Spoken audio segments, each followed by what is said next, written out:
You Canadians, happy Thursday. And for everyone else in the world, good evening, good afternoon, good morning, whenever you may be watching this. I hope you're in your comfy jammies somewhere, all nestled up next to the fire, ready to start off a great day with Out of the Park and baseball. And I guess some NFL football as we have 3 games going on. It is a busy, crazy day in the sports world today. First of all, thank you, Tesuiji, for raiding on over. And I watched a little bit of your building of the perfect draft team, I think it was, at the end there. So thank you, Tesuiji. And again, Tesuiji and myself from Canada, we celebrate our Thanksgiving on a different day, a little bit earlier than you guys. And again, we have so much to cover.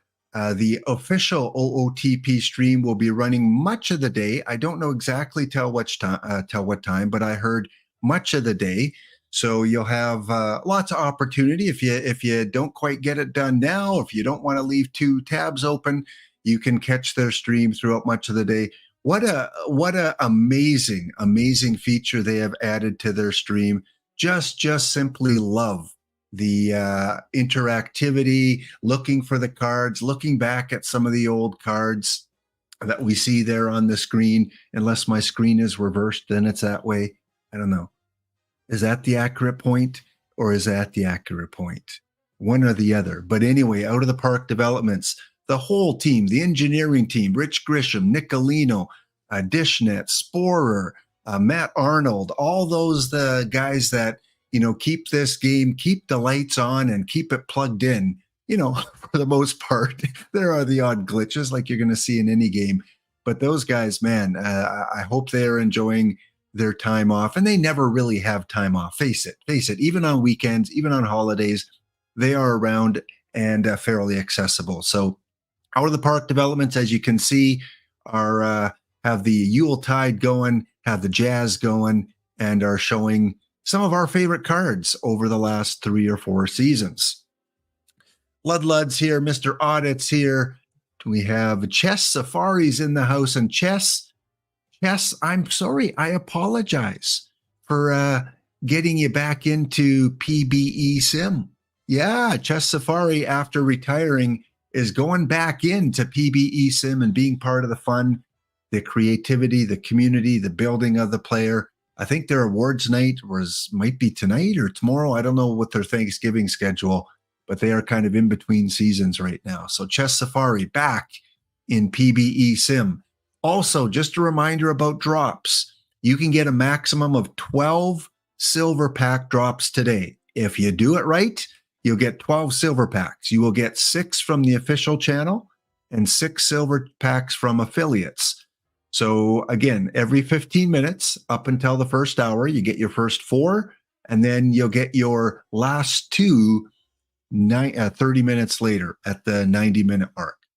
So again, just hang in there, leave a couple tabs open, come back and forth, do whatever you want. I'm glad to have you guys here on this Thanksgiving Thursday, as I'm sure the food is in the oven, the cooks are in the kitchen, the football is on the TV, and you have us here on Twitch. So again, thank you Out of the Park Developments for doing what you're doing today to allow people to get some of those extra drops. Tomorrow, just a regular kind of day in terms of streams and OOTP. Dishnet will be doing the showdown Friday night, so there may still be some spots there. So you want to hear your name out in the roll call, Dishnet will be doing the showdown. And otherwise, just kind of a regular streaming day today or tomorrow. All right, what else is going on? Andy's cooking spaghetti. Well, you're in the UK, Canada, places that don't have Thanksgiving today. Although I did a late night stream last night to kind of fill in for Ezra for his after dark because he's on vacation. After all, it is board game week. Great timing there, Ezra. I wonder if that was on purpose, board game week. But yeah, I did like an hour stream just to get people any last minute drops and went over 125 year sim. I simmed 125 years so we could look at the record book, at the Hall of Fame and all those other kind of things that some of the great players. And yeah, that was kind of fun. So those that were around late last night, after midnight. Thank you for hanging out for a bit. And other than that, I think we're ready to get this show rolling. We have a lot to go through today. It won't be a 8-hour Warbot stream, but it'll be a fairly lengthy stream because we want to give love to a bunch of different new things that OOTP is doing. So there will be a chance to win some packs. Yes, you can win some packs at some point today. So be prepared for that. In fact, let's see. Let's go here. Let's go there. And let's see what we can do. Let's see if we can have like an early bird turkey special. Yeah, let's do it. Early bird turkey special, enter exclamation ticket for 5 packs. If you want a chance to win 5 packs, let's get this show rolling. Enter exclamation ticket. We'll leave that running up for about 5 minutes, and then we'll come back and draw our first winner of the stream. Okay, the icebreaker. Well, you know it is Thanksgiving. You know I like doing Photoshop.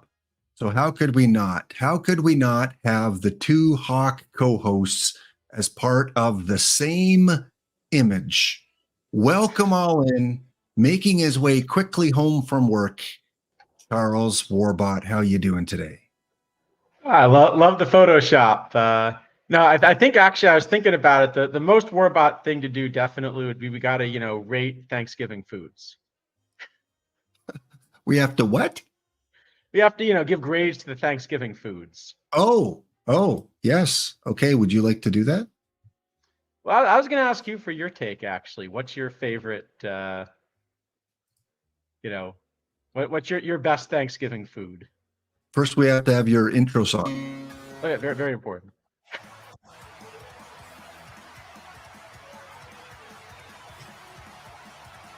All right, Warbot is in the house. Oh, somehow it got onto something different there. Let's stop sharing that looks like more a Christmas thing than a Thanksgiving thing, I would have said. I guess YouTube just went to the next most popular video. And speaking of Christmas, I went into Walmart yesterday, and they were playing Christmas music on November 22nd already. Christmas music. Yeah. Thanksgiving's not even done in the US. Yeah. It's earlier and earlier every year. All right. My favorite Thanksgiving food. Well, I love the turkey. I love the turkey and gravy, the mashed potatoes. I like the honey glazed carrots. And I know some places call it sweet potatoes. Some places call it yams. I'm a big sweet potato yam Thanksgiving person. On the other side, not a big fan of cranberries. I know, Lap, what are you talking about? I'm Canadian. I don't like cranberries. And not a big fan of sour cream. But yeah, how about yourself? See, I'm 100% on board with the cranberry sauce thing. Because the thing is, I feel like you could definitely make a good cranberry sauce. But, at least every Thanksgiving I've been to, it's some kind of horrible thing that comes out of like a jar and, probably was packed, years ago. It just doesn't work. Yeah. It's like half frozen. Preservatives, you see the ingredients and it takes like the whole jar to list them all. Take the whole jar, list them all, and like cranberry isn't number one. Yeah, exactly. Cranberries, it has that phrase, may or may not contain real cranberries. That's the catch. Yeah. It contains cranberry-like substance.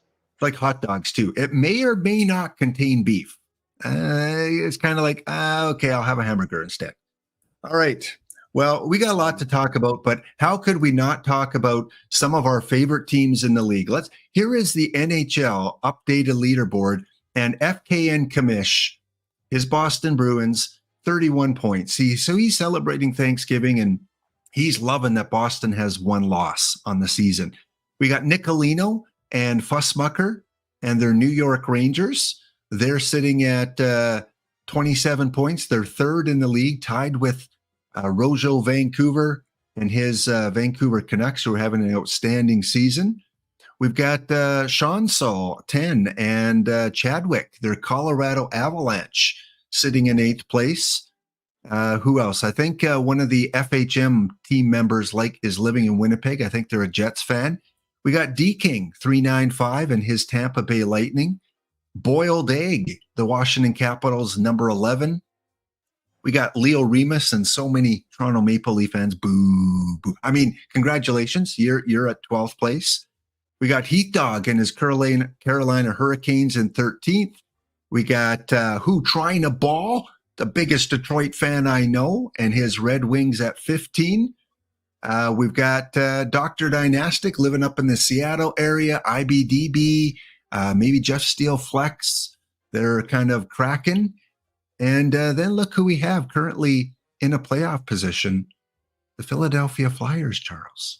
It's weird because our coach came out and told us we were going to stink this year.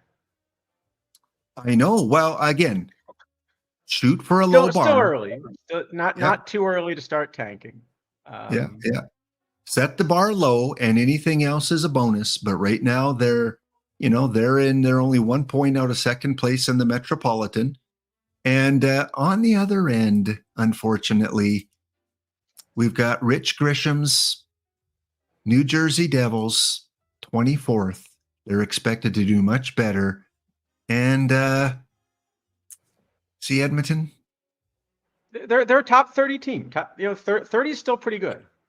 I love your positivity. I knew there's a reason I have you on this show. You're such a positive person. Yes, thank you. But I will say, I'm gonna bet that by the end of the season, the Oilers are at least 20 points ahead of the Flyers.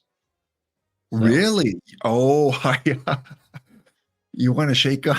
You want to make a friendly wager on that? I don't know. They've already fired one coach. They've already fired. Yeah. But see, because the Oilers, they have so much more talent, right? Yeah. You heard it here first. Charles is going to give me a Willie Mays if they're not 20 points ahead. All right. Absolutely. Now, it might be the tournament edition Willie Mays. Oh, yeah. There'll probably be an iron one out by then, too. And then we got D-Block Dragons, Chicago Blackhawks. Again, they're expected to be down there. They got Connor Bedard. And we got to give some love to Pop Stongoria and all the Shark fans out there. You guys beat the Oilers. You beat the Flyers. So, as Charles would say, that's win-win. Right, Charles? Yep. Yeah. All right. So there's our little bit of hockey update. Don't forget, we have a Thanksgiving sale on Out of the Park Developments right now. You can get Perfect Points on sale. You can get the game on sale. If you're new to the game, you're missing out. Trust me. Charles would confirm that, it's kind of a game you want to, especially if you're a stats nerd, if you like statistics and numbers and baseball. S+, right, Charles? Yeah, absolutely. S+. You got the hockey game. The new version just came out a couple of weeks ago. You get a free Perfect Team account just by downloading the app on the Apple Store or Google Play Store. Download it for free. Doesn't cost you anything. And you can play some of the base game a little bit, and free account for Perfect Team. And of course, you can join them on the forums, on the Discord podcast. Rich Grisham put one out recently with Spore. So that is kind of your key site that you want to head to first. And of course, we have lots to go through today, including some trivia. That'll be coming up a little bit later. And it's a timely set of trivia questions. So I think you guys are going to enjoy that Charles put together. And over on Twitter/X, we've got, again, just the fact that they're streaming today throughout most of the day. And you can get up to 12 silver packs total from the official stream and affiliates. All right, Charles, I'm feeling A+ on this one today. All right. Because let me bring it up here. Thanks to Out of the Park Developments and the community requests and my request, they have introduced a new quick draft, perfect draft, 16 teams. And this one is a little bit unusual.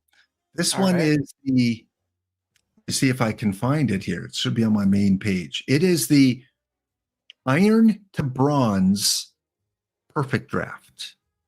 Iron to Bronze, where all cards are iron or bronze. So I am entered already. If you guys want to get in and try to defeat us, like Rojo Vancouver and his Vancouver Canucks, or Popston Gory and the San Jose Sharks, come on over, sign up for ID 0. It's the first one they created. I was the first to sign up, so I feel like I should get a trophy. Can I get one of those physical trophies? First to sign up in an OOTP new draft. Nice.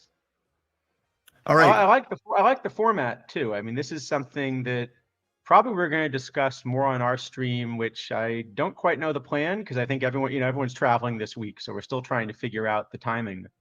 But thinking about how you design a perfect draft where you have a good mix, so what do you want? I guess what do you want out of a perfect draft, basically?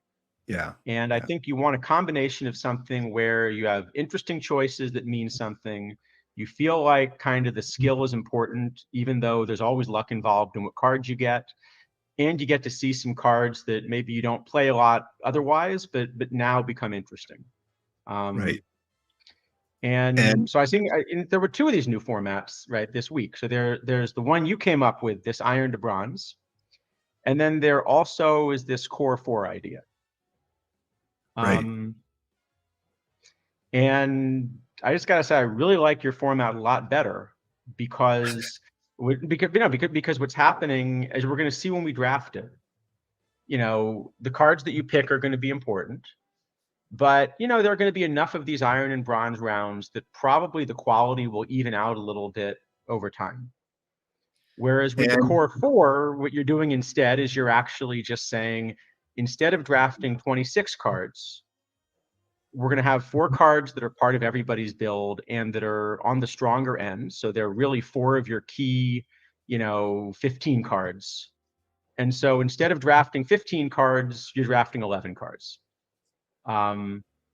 So it's going to be an interesting format in that, it's always nice to have these extra pop-ups and that part's fun, but it's probably going to be a much lower skill format. Whereas this Iron to Bronze feels like one that you get to experience some different cards, but also it really is going to matter how you put your draft together. So it's going to be a little bit of a test of our skill to kind of see how we do here.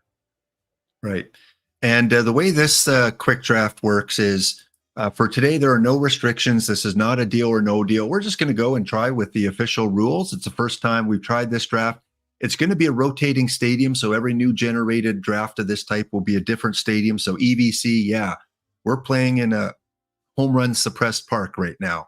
So that's kind of funny because usually in bronze and iron tournament cards, you're looking for power and eye.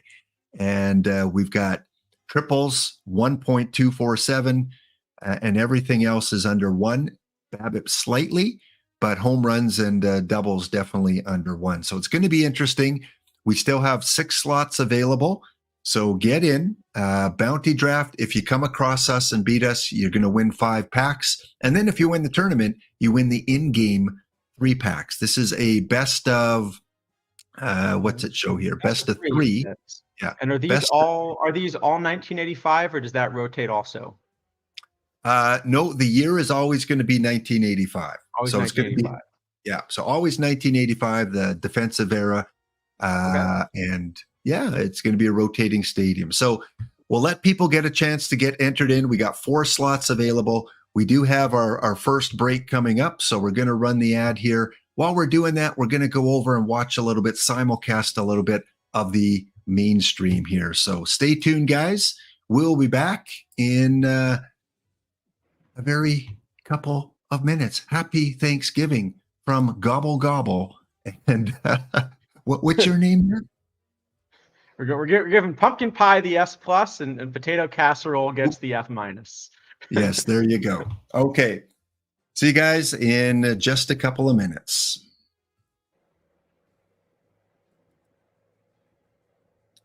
I'm going to go try to reset the camera during the break. I'll be back in a second. All right.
All right, we are back. And again, there it is, the OOTP official channel running the Thanksgiving Yuletide log.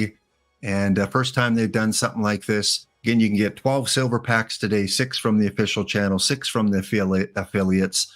So buckle all in and have a wonderful Thanksgiving for those celebrating it. Again, trivia coming up a little bit later. We'll look at some of the cards from Tuesday that Sporer released and some of the cards from yesterday that DishNet released. So we got lots. Time to get to the draft. Let's check this new format out. Apparently, D-Block Dragon got Johnny Dickshot and Connie Rector on his team on the Dickshot dugout. So it's like he said, a dream come true. Well, that's just a guaranteed winner then, right? Well, I've got you on my team. This should be a guaranteed winner. I'm curious. No. I'm going to study your analysis of what we do here. Every round is we better do well here. It sounds like what you're saying, huh? Exactly. All right. So just so you know the draft rules here, it's 2 cards every round. So there's not 5 in iron. Oh, and how many? Do you know how many bronze rounds and how many iron rounds we get? Yes, I got that. Or is it like a low iron and high iron thing? Do you know? Yeah, it is. Let me find it here. I do have this because Nicolino posted this in the Discord. It is. And thanks, Nico, for putting these together. Yeah, I mean, Nicolino is so open and willing to look at community requests for different formats of tournaments. So yeah, thank you for putting this out. So the first 3 rounds are 2 high bronze. Rounds 4 to 6 are 2 low bronze. Okay. Round 7, you pick 2 cards. It's a mix of low bronze and high iron. Rounds 8 to 10, 2 high iron. And rounds 11 to 13, 2 low iron. Okay. So we're going to end up with maybe half bronze or a little over? Yep, that sounds right. So again, we got to consider, do we want our pitcher stronger? Remember, the ballpark is very pitcher friendly. So our first thing we should ask and help beginners out is, how would you then approach that in terms of your thinking here? If you've got a ballpark with these factors, is there anything you got to focus more on? BABIP, gap power? I think the thing is that the way a draft works, usually the gap between the best cards you have available and the others is going to be pretty big. So my guess is that gap's going to be big enough that we're not going to end up thinking so much about the park. Because that's only really going to matter if you have 2 cards that are pretty close. Like if you have 17% fewer home runs, that does hurt power a little bit. But that's only something to think about if you have 2 cards that are about equally strong.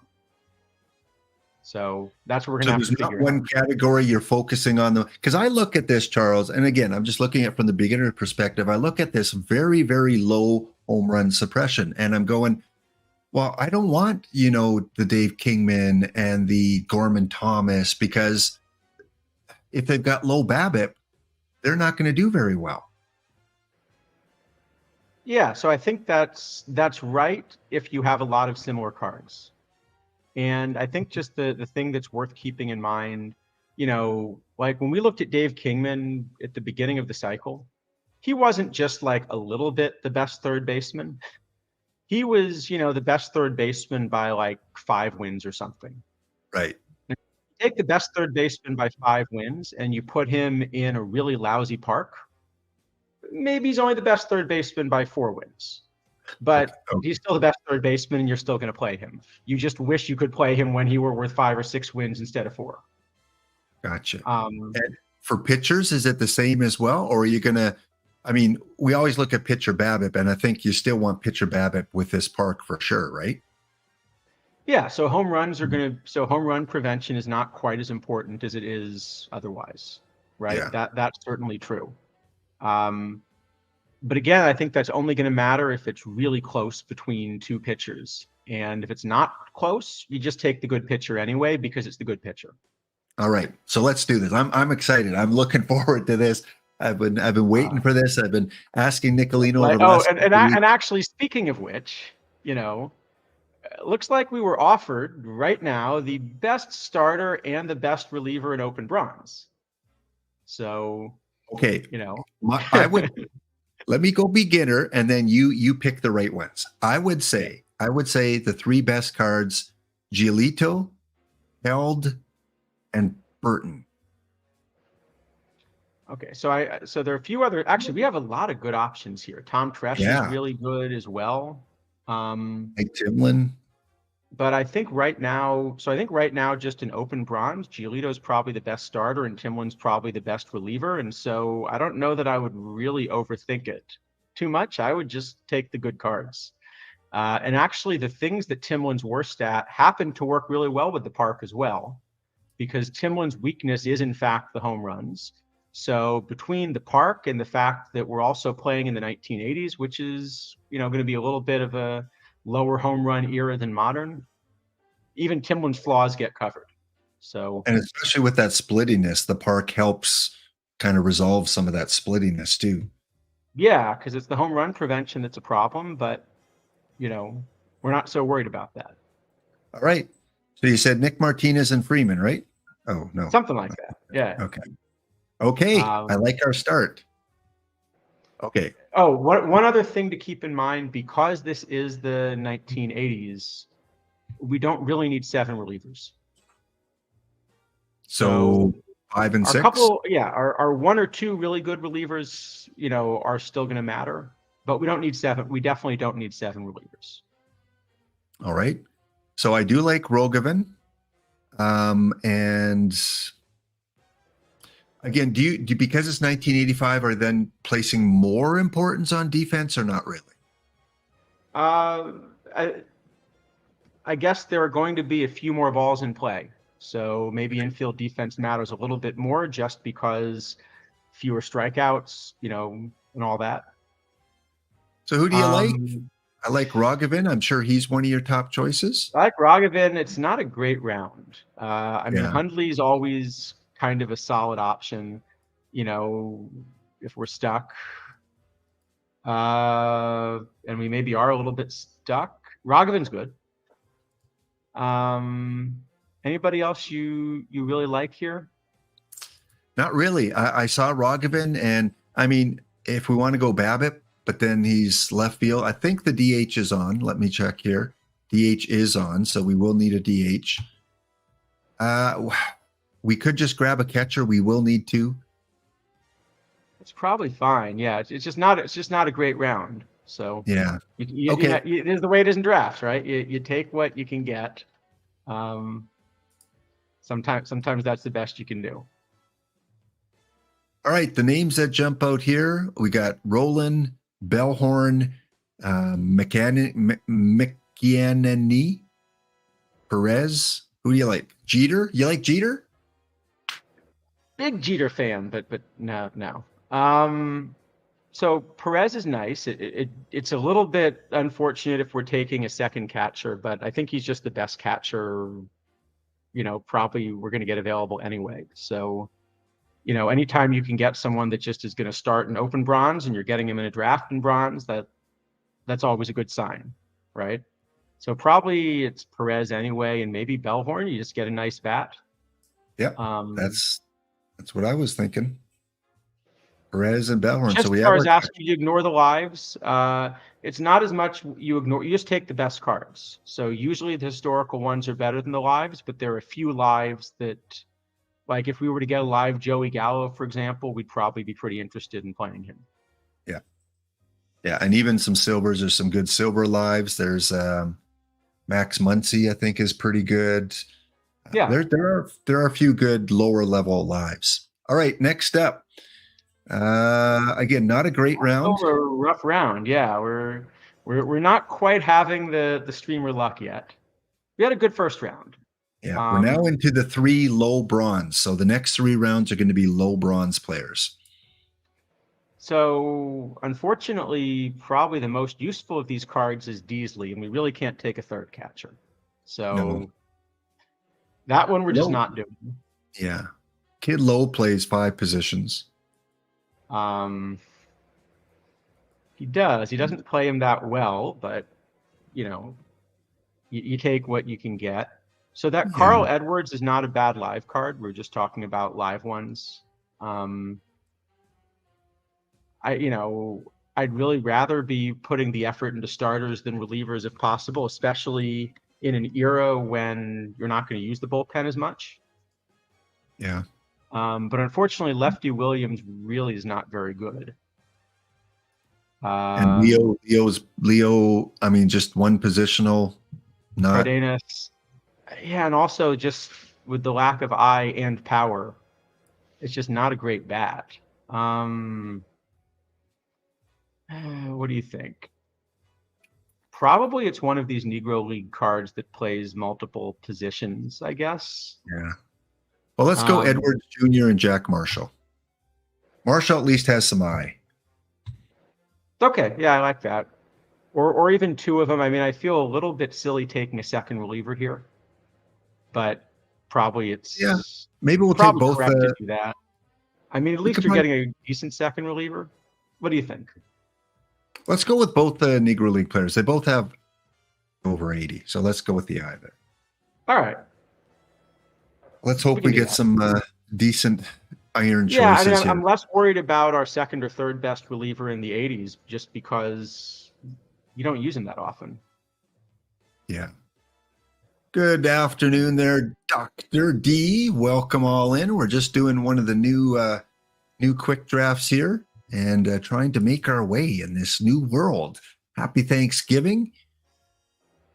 Again, not another great round from what I'm seeing. Not getting great rounds. So, wow. Erskine is vaguely playable, I guess. How about this live card? Is this live card playable? Luplo is not awful. The shape doesn't fit kind of a non-power era in Park as well, I guess, as it would modern. Yeah, I was hoping really to cash in on some of these pitchers, but we're not getting some of these good bronze other than Giolito. We had two good bronzes, so we haven't done horribly, but this is not a great round. That first round sucked us in. First round was great, yeah.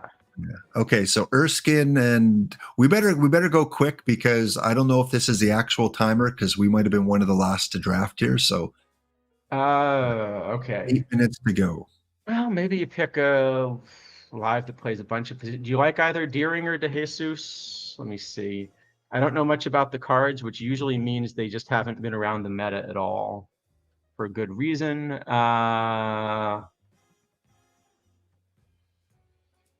How about we take, and that's the wrong shape. Peraza doesn't really play enough positions well. You like anybody at all here? I'm just going to go Joey. Joey, every team needs a Joey. All right. Roberts. That's really not a great Roberts, but we don't have much here. Let's see, Milt Pappas has control and nothing else, right? Where's good old Milt? Oh, must be on the previous round. Oh, there he is. Milt. Yeah, control. Yeah. Probably right. Yeah, probably Roberts is the best of these options, and this is not a great round. Pappas might be the second best option, actually. Just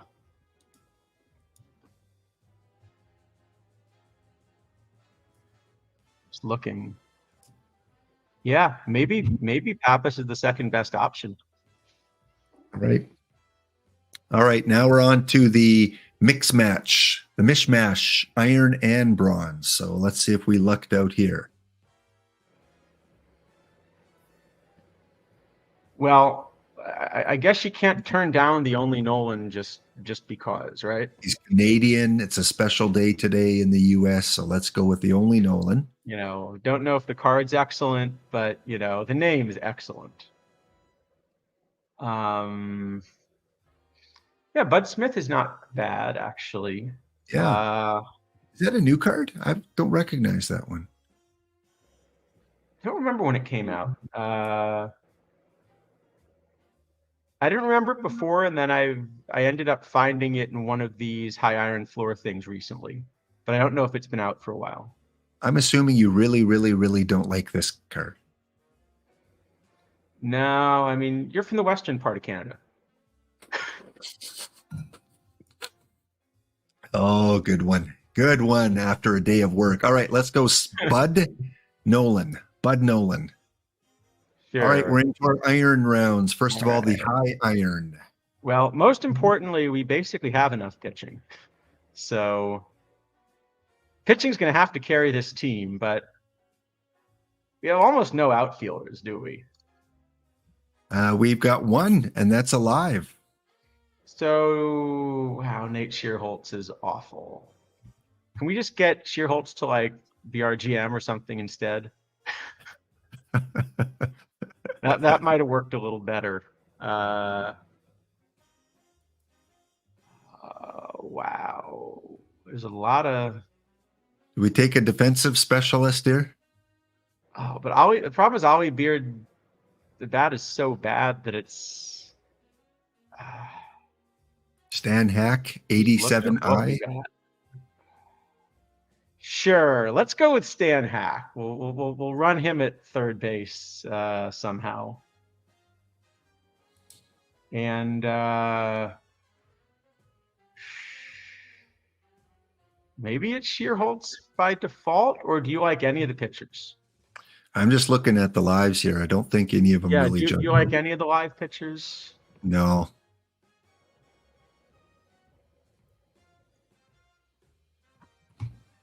Then it's probably Shearholtz by default, right? Yeah. All right, come on. Where are those meta iron? Well, Rube Bressler's actually good. Let's start with that. Yes, look at that eye. There's our starting left fielder. Probably, yes. And we really could use an outfielder here. Like someone's got to play outfield. Well, you know, considering none are listed. Oh, wait, hold on. We've got that Brett Phillips is great. That live Brett Phillips is great. He is good. All right. And okay, and Ryan Friel, that's probably our real right fielder. Oh yeah, this is a great card. Glad we at least got him. We did not get Johnny Dickshot, and we did not get Connie Rector. So don't cut the D block, Dragon. Wow, you got both of them. If you're looking for a pure defensive shortstop, that Tommy Teveno is, you know, let's not talk about the bat. Yeah, let's just take him before we change our mind. Yeah, just don't look too closely at the bat, and everything will be fine, right? Yep.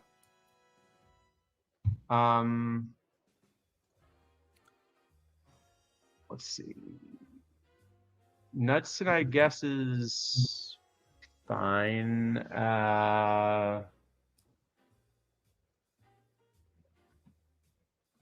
Yeah, Knudsen. Was that John Hiller as a starter? I didn't realize Hiller actually spent time as a starter. I guess that makes sense. Well, 49 stamina.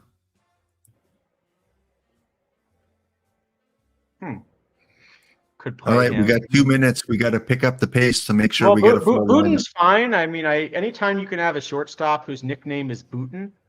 Yeah, you know, booting the ball. Booting. All right, 2 rounds left. This is our low iron.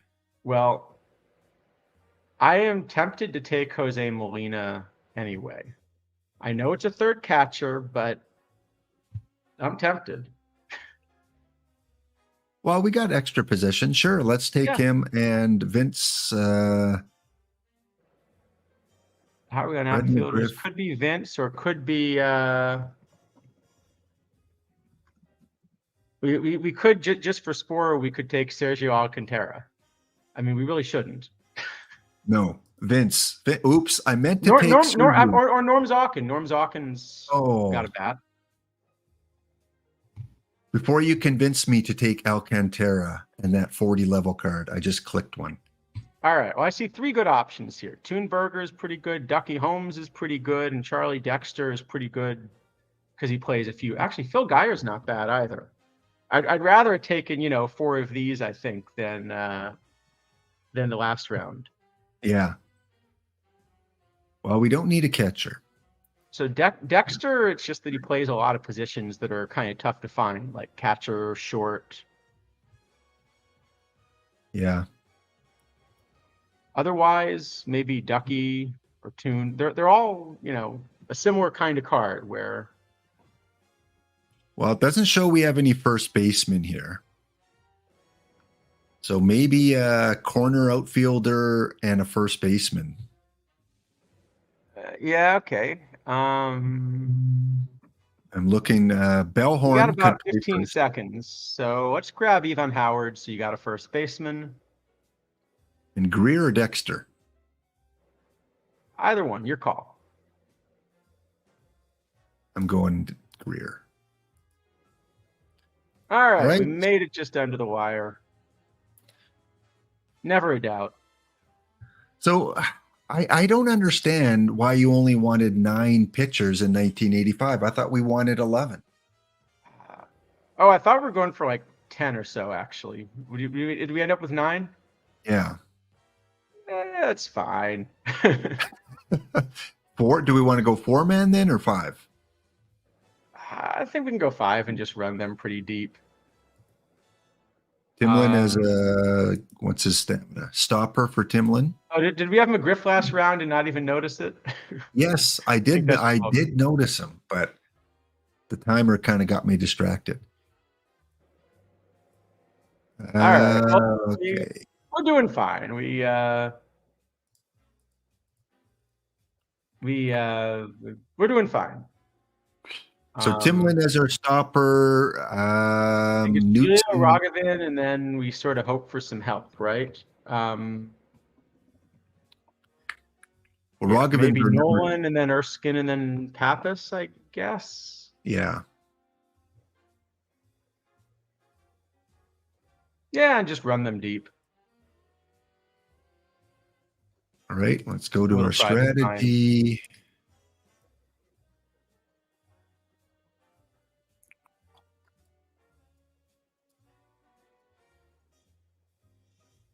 Try that. Let's go that way and that way. Try something a little different. Hitter wise, anything that they put in the wrong position here. Let's see. Who do we want as our catcher? Perez both ways, or do we want Molina in? I think maybe Molina on his one good side, right? Versus right. Well, no, probably is Perez both ways, actually. But Molina, yeah, probably is Perez both ways. Molina is the number 2 guy. I love, by the way, that we did get a DH named Hack. So I think that makes up for a lot of the rest of what we did. Yeah, if it can't be Hack Wilson, we got a Hack. You want Molina as number 2 or just as a defensive sub? Hundley or Molina? Probably Molina number 2 versus righties at least. Yeah.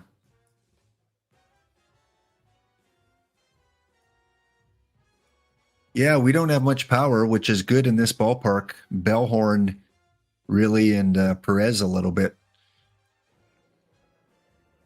This was it was a fun draft. I really enjoyed it, but we missed out on a ton of cards, I think. We just got a bad. I don't think we had the best options, but we'll see how we do. All right, let's submit that. We'll back out and go back in just in case it didn't take. And then it's up to the random generator. Let's see. It has fired off. All right. All right. Who's knocking us out first? No, I think we can make the second round with this. Yeah, I think we can win 2 in a row. We got Giolito and Saul. Unless we're going up against another Giolito. All right, did this take? No, it did not. Stopper, middle. We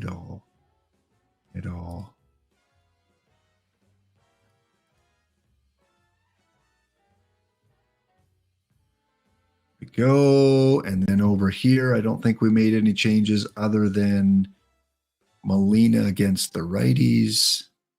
Now, Bellhorn's backing up 3 positions. Should we put maybe Howard for third?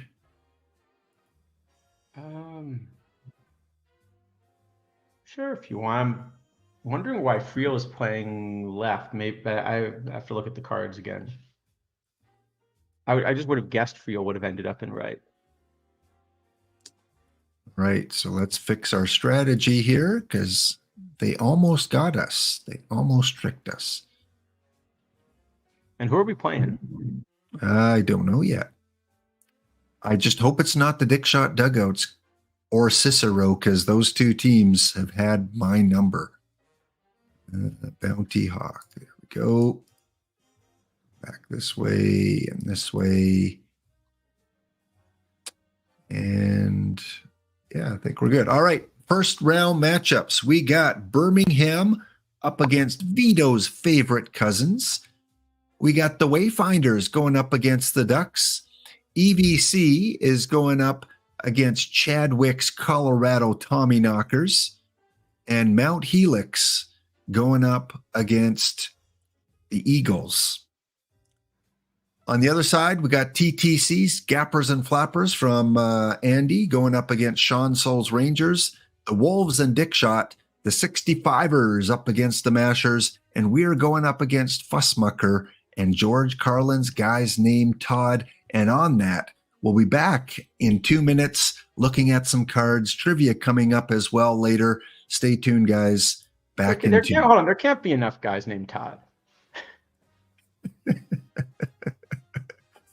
Well, there could be alternatives with George Carlin, but I don't think there's many players with some of those names. All right, we are on our break, but for those of you that don't have commercials, we'll just kind of take a quick peek at what some of the other teams were able to get here. Let's evaluate our opposition. You're good at evaluation here, so let's take a look at where are they? George Carlin. By the way, I think we do want to switch Weimer and Friel probably. Weimer and Friel? Probably. Just defensively, I mean. Okay.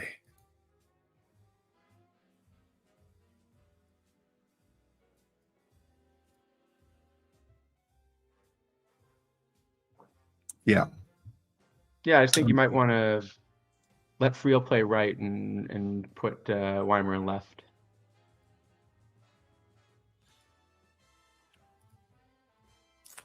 Hopefully we're good. Oh, and did you get the last one I sent you on the quiz? No, I uploaded the first one already. So, and I already added some questions, so we're just going to have to go with the first one. All right. Well, in that case, it means I can bring up the other 2. Just save them for next week. Well, they're kind of Thanksgiving related. So. Are they? Okay. All right. What we can do is we can give them to Chad as warm-up questions. We could, or because we're doing trivia after the next break, I might have some time to download it while you're doing some talking about some of the cards. All right. Wait, why don't you take a shot at it? Why don't you see if you can do it? Okay. All right.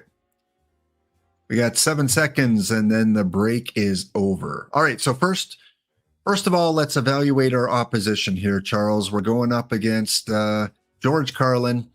What do you think about their pitching? Can we handle it? Castillo against Giolito. They're only allowed to play guys named Todd. I think we're doing fine. Now, knowing we're going up against Castillo, do we want to save Giolito for game 2? I think Giolito can beat him. You think so? Okay. And then the hitters that we're facing, they got the new Piggy Ward, which we'll talk about later. The new Kiermaier. Is this a new one? Yeah. Yeah, I Yeah, think they so. got a They lot are. of They them. they got they got some of the good new cards we're going to talk about. Yeah. Again, not a lot of power on their team. One guy in the green. Wow. I think they got some good cards, but I think we can take them. Fussmucker and Yeah, your New you York don't got a lot Rangers. of power there. Yeah, the power will be interesting in this ballpark. They can run though. I see they can run. All right, we'll let that simmer a little bit. And if we have time, maybe later, we'll talk about some of these other pop-ups, the Pranksgiving. Are you in a couple of those? The perfect I draft? think so. I'm trying to remember. I mean, as I was mentioning, they're not super high skill formats. So in fact, if anyone, if anyone is looking to qualify for the PTCS and is looking for some points, this is right now a moment that you can enter a daily tournament that fires in like 20 minutes, and there are still spots available. Oh, I thought it was full. There's still some spots available? No, the thing is, these are taking up 256 spots, the pop-up tournaments, and they don't give you PTCS points. So there is a tournament that gives you PTCS points that isn't filling because everybody's in the pop-ups. So right now, if you wanted to play the Daily Bronze to Diamond, for example, it fires in 26 minutes. It gives you PTCS points. There are still a bunch of spots. And it'll probably stay open for a while until it fills. Yeah, it might even stay open for a bit till it fills. So if you're looking for PTCS points, this is a really good time to try some things without having to queue very long. And Chestafari says our opposition's going with a 4-man rotation. Why not go for a 4-man rotation in a best of 3 format? I mean, if you win the first 2 games, you could go back and change it up a bit. As long as you keep getting an off day, it's going to work. Yeah. If you don't get an off day, then you're going to run into trouble because when you try to play that 5th straight game, you're going to have trouble finding a starter. So I guess the question is, are we playing to try to just win one round as often as possible? In which case your 4th best and 5th best pitchers probably should just be extra bullpen arms. Or are you playing to try to win the whole tournament, in which case you figure you're not going to get an off day for a while and you still need to win? Yeah. Okay, let's get on to some cards here first, Charles. Again, we're going to do our trivia after the next break. So in about a half-hour time, get your trivia knowledge ready because we'll be doing that. But there are a lot of cards. We're not going to go through all of them. I've picked a few that I thought were kind of interesting that I think your perspective might be insightful on, especially, again, for newer players. And because the Iron Bronze Perfect Draft is new, let's give some love to some of these lower level cards and to see if they kind of fit in the meta now. First one, right out of the gates, when people saw this one, it was like, oh, look at that blue for Power and I. This is a Charles Power and I card. 44, Mark McGwire. Yep. He can't do anything else. He's either going to strike out, home run, or walk. One of those 3 things. Well, what else do you really want him to do? I mean, yeah. No, if you're a big 3 true outcomes guy, this is exactly what he does. And look, so this is an example of a card where, the avoid K are very low. Okay, so what does that mean? That means when he doesn't walk and doesn't hit a home run, he's going to strike out a lot of the time. So, okay. Speaking of striking out. Yes, it's just like this, he's going to strike out a lot of the time. There you go. Yeah. So I guess the question to ask is that bad? And I guess the way I would think about it is the way the game engine works, it kind of calculates, the home runs, the strikeouts, and the walks right off the front. And then if none of those happens, the ball gets put in play and you figure out what happens from there.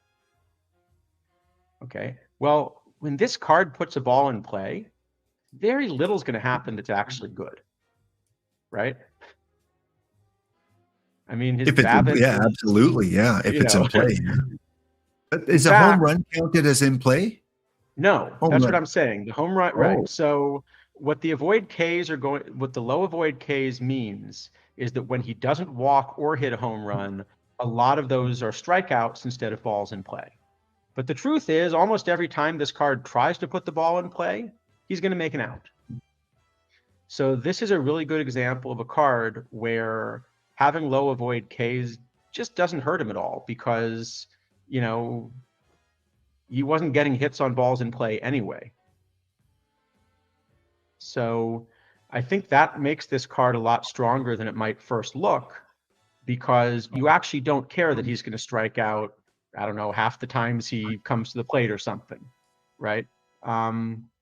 So like an example of a line this card might put up, I tried running this against sort of one version of iron cards, and he would hit 165 against this version. But he'd hit 165 with a 380 on base percentage, a 389 slugging percentage. So that's still a 769 OPS. And that still would make him one of the best DH options. You know, basically you'd play like him and Adam Dunn, one at DH, one at first base. So I think this card is actually gonna work really well. But I think it's a good one to kind of show what avoid K does. Now, having said that, there's one disadvantage, which is often the other thing that you get for free with avoid K is when you go back to really early eras, the avoid K doesn't actually hurt you anymore, stops hurting you because you don't strike out anyway.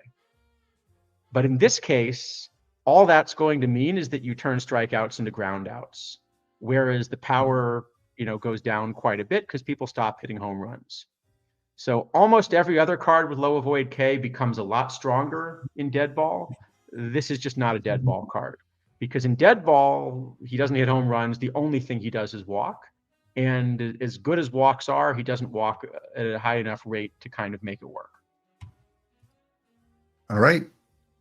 I will be looking for a cheap Mark McGwire to add to my iron squad. So don't use him in dead ball, but in modern era and everything else, looks like it is a card you want to try out with that Adam Dunn. And I did see somebody was mentioning the price. So this is another thing just to be aware of with some of these lower tier cards. The way cards, the way prices work, as you might imagine, is the more people pull the card, the more the price goes down. And the big difference with a card like Mark McGwire is that iron cards are not spotlit. I don't quite want to say not in spotlight packs, because as a historical card, you could still pull this in a historical pack. But there's no extra chance to pull this as a new iron card. You have the same chance to pull Mark McGwire as you do to pull any other historical iron card. And so the funny thing is that right after release, because of the spotlight packs, some of the cards we're going to talk about later, like if we talk about a Steve Carlton or something in silver, that card was initially 40 or 50,000, but the price came down very, very quickly because he's in spotlight packs. And so a lot of copies are coming out. There actually aren't that many copies of Mark McGwire. And I wonder, I see that the OOTP Developments mainstream has something where you're able to see how many copies of a card exist. It would be interesting if someone wanted to check. It wouldn't surprise me if there are more copies of Steve Carlton, who came out at the same time and is a silver, than Mark McGwire. Because even though silvers are less likely to be pulled, with the spotlight packs, there's a much better chance for people to be pulling Carlton.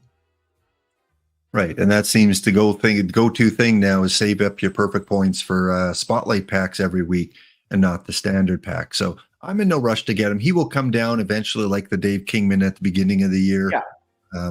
So yeah, just be patient, and your day with Mark will come. All right. Let's move on to a couple other of the irons and give them some attention.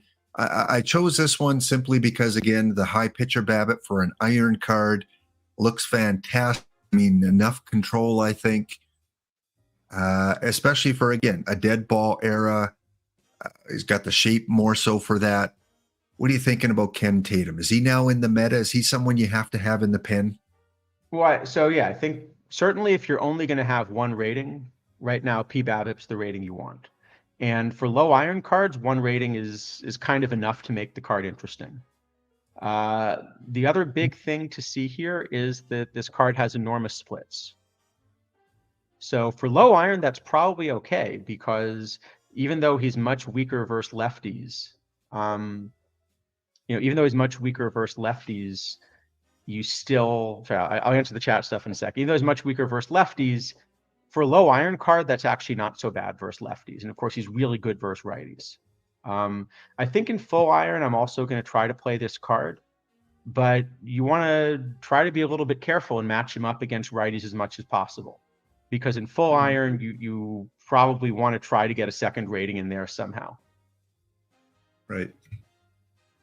Okay, so another option there, Ken Tatum, closer for the California. I'm seeing the discussion of spotlights. So maybe we should tell people a little bit more about how spotlights work. Well, yeah, go ahead. Might as well do it now. Yeah, go ahead. Hey, we can go later if you want. No, I've got it up here. So let's take a look at the last one here. Okay, so I think it's now clear from the way that, you're always guessing at what's going to come out in the future, but I think it's become pretty clear that part of the design of Perfect Team this year is that every week there's going to be a spotlight pack that includes both the newest releases and then maybe 2 to 4 other sets that are in some way related to them. Like in this case, it was mostly the baseball reference. Other times it's been, the new releases plus cards that were in a particular mission or something like that, right? So there are a few things this ends up meaning.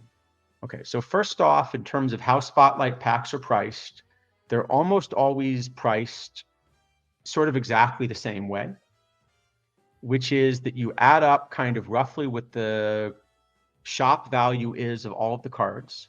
And at the very moment the spotlight packs are released, usually the expected value of a single spotlight pack is maybe 15% more than that. So for this one, I think when it was released, the price was $26K, and I think I had it at something like 30 to 31,000 of value on average. Now that's not the value you're going to see for 2 reasons. First off, if you're doing this because you intend to sell the cards and get your points back, there's a 10% tax. So if your pack is worth 30,000, you're actually only getting 27,000 after tax, which is a much smaller profit.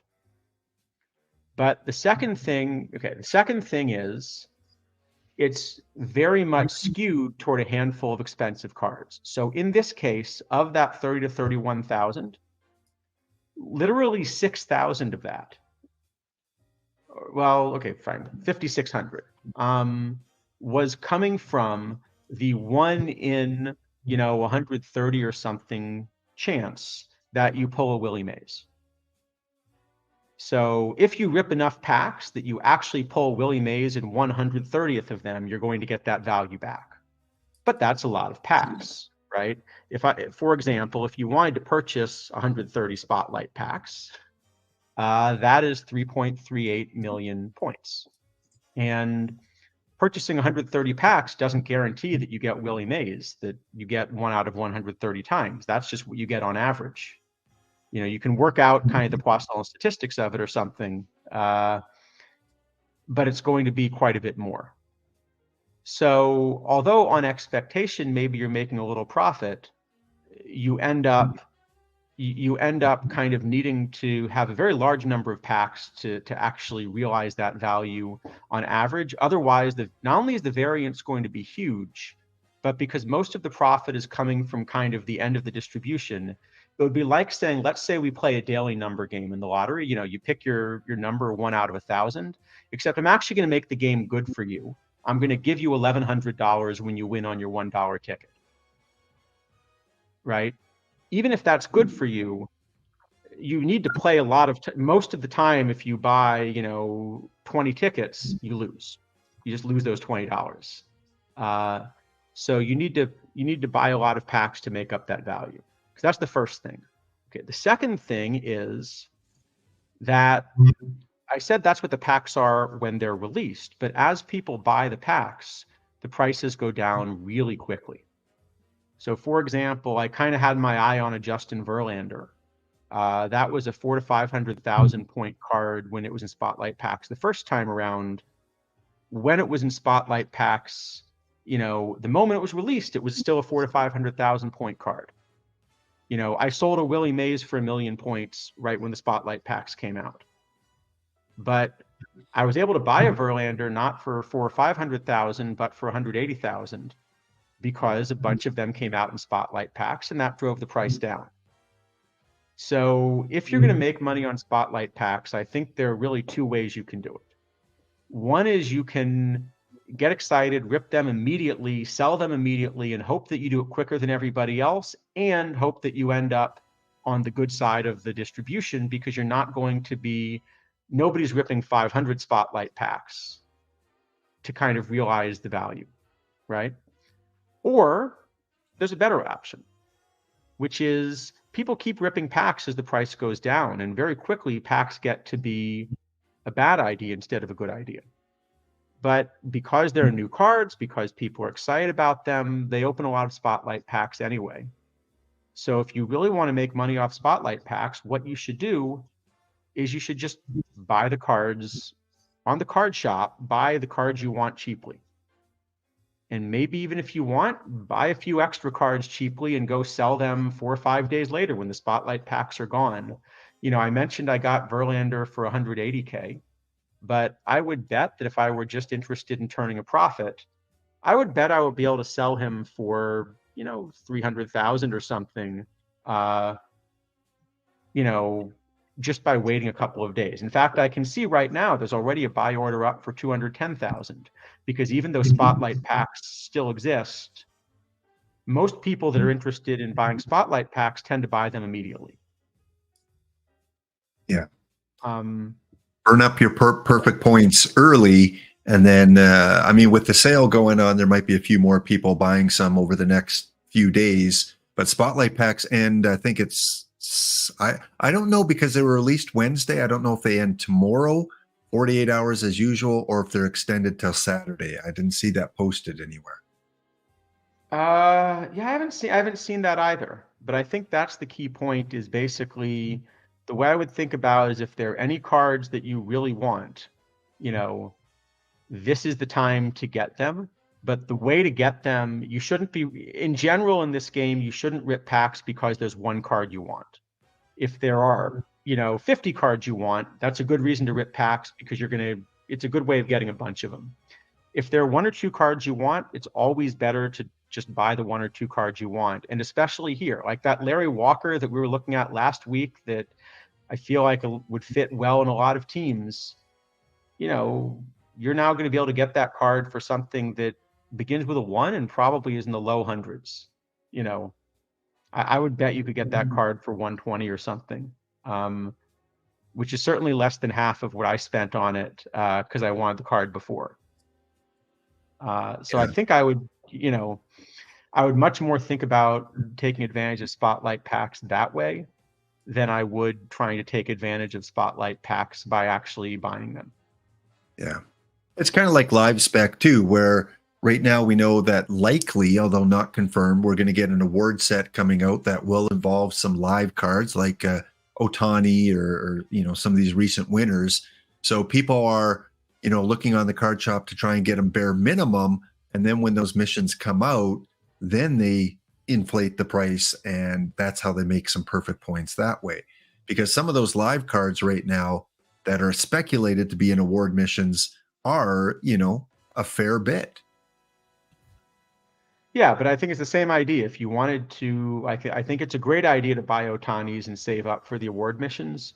But if you want Ohtani and Acuna and that's all you want, you shouldn't be opening packs to get them. You should just buy them on the card shop. Yeah.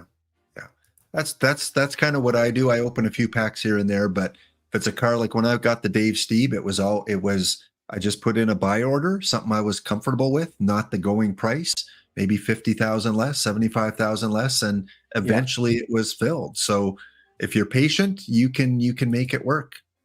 Yeah, that's the way a lot of the game works. And I think it's the same with kind of the spotlight packs. there are reasons to open a spotlight pack, but most of them are because you think it's fun to open a spotlight pack, not because you think you're going to make points that way.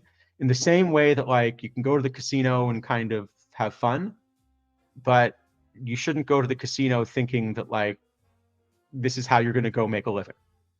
Yeah. All right, Charles, we're on a break here. We're going to go and watch a little bit of the mainstream here as we're on the break. We will have some trivia coming up after the break. We'll take a look at a couple cards and then go play some Thanksgiving Day trivia. Back in 2 minutes.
All right, we're back with Warbot here, going through a few of the cards. And don't forget, Out of the Park Developments has their mainstream going on. It'll be going on most of the day.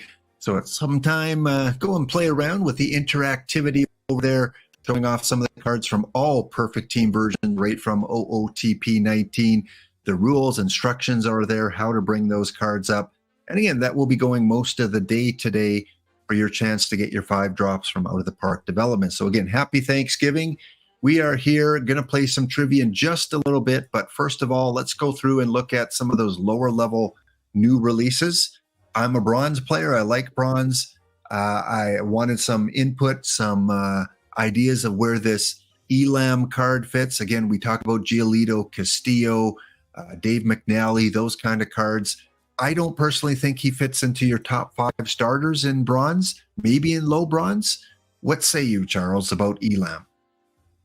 So low bronze, I think he's probably just the top option now. You know, maybe him or McNally. I can pull up a model, but I think this card will work pretty well. Like I think I had him just outside the top 5, but very playable. Although it is the case in bronze that because basically all of the cards are available, you know, if you're number 6, you're basically not a starter. But let me pull it up real quick just to confirm where I had him. I think I had him as, you know, kind of vaguely playable, but little outside the top 5 for full bronze, but definitely playable. And yeah, yep, that's about where I have him. Okay. So would you? I mean, if he's not one of your 5 starters, is he a guy you're going to throw in the bullpen? Then probably. Maybe, because in bronze you are running starters in the bullpen a little bit. So, okay, yeah, you probably could. but I don't know that I wouldn't rush out to pay a bunch of points for him, because if he's kind of going to be right around the back end of your bullpen, that means he's not going to survive very long. And so, I don't know that I would pay a couple thousand points for like the number 11 or 12 pitcher on my roster. Right.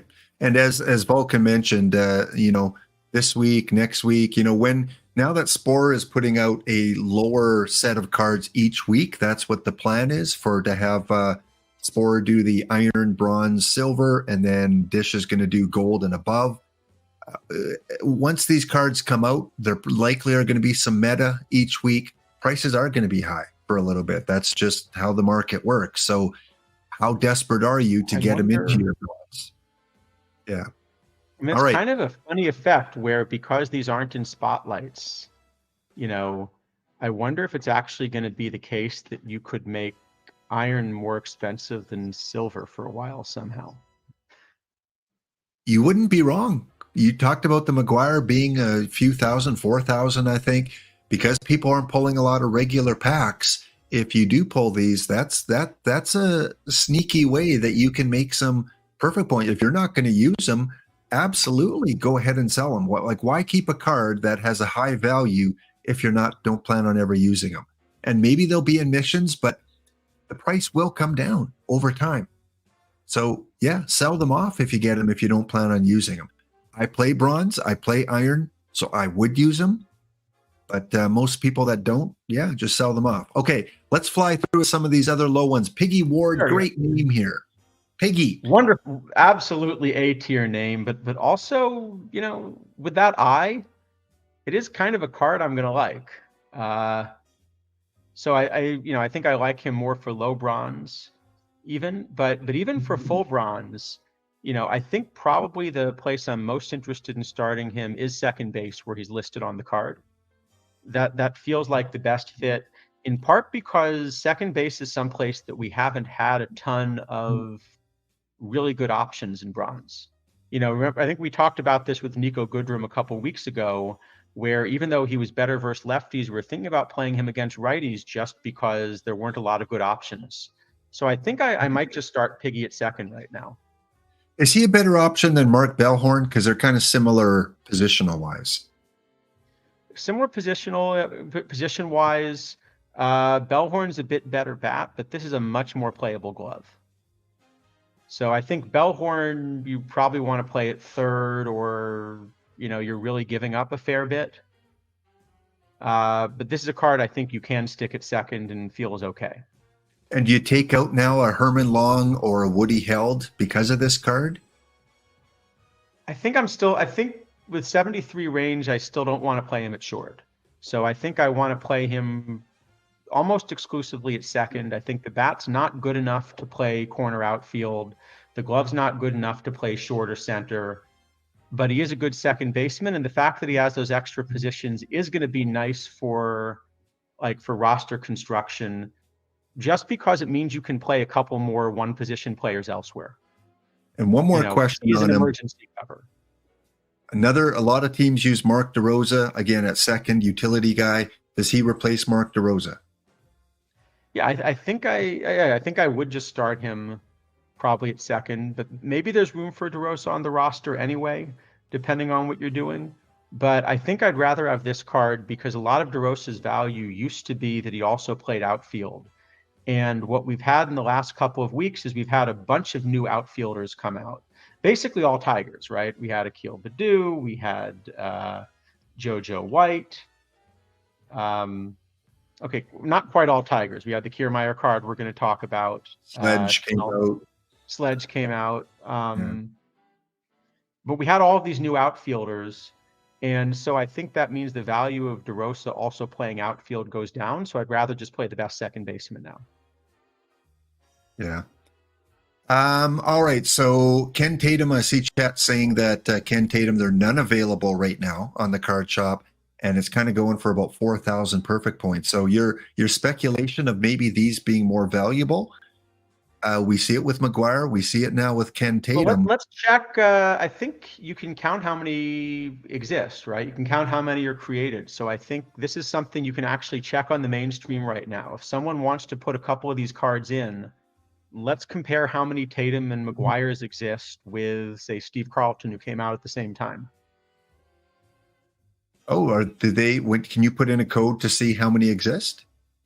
So if you look at what the mainstream's doing, when it zooms in, it actually shows you how many copies of each of these cards has been created.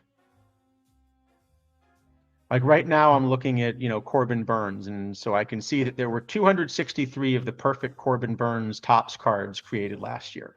Oh, right. All right. Well, let's get those names in chat there, and then if someone notices those two cards come up, Ken Tatum, Mark McGuire, and Steve Carlton, those 2 iron and silver. And actually, I can immediately see a difference. So in 23, there were 20,631 gold Corbin Burnses live cards. Yeah. And in OOTP 24, there are 8588. And we're a decent fraction of the way through the cycle. So that is telling you that fewer of these cards fewer packs are being ripped. Well, that was 2023, right? Yeah, 23 Topps versus 24. Yeah. Yep. All right, so there we go. We'll keep an eye on that, and if someone in chat notices those cards come up on screen there, we can quickly flip over. All right, so we covered a few iron, a few bronze. Let's go back and look at a couple more of the lower level ones. We left off on Piggy Ward. Next up is John Jaso. Again, choosing this one because of the eye. The defense obviously isn't there, but one of those unique catcher, outfield, utility guys. Is he okay at least for low bronze? Okay, so I love the shape of the bat. I love the eye. If you're looking at him, you definitely are interested in playing him against righties. I still think with that defense, I'm not going to come close to playing him at catcher.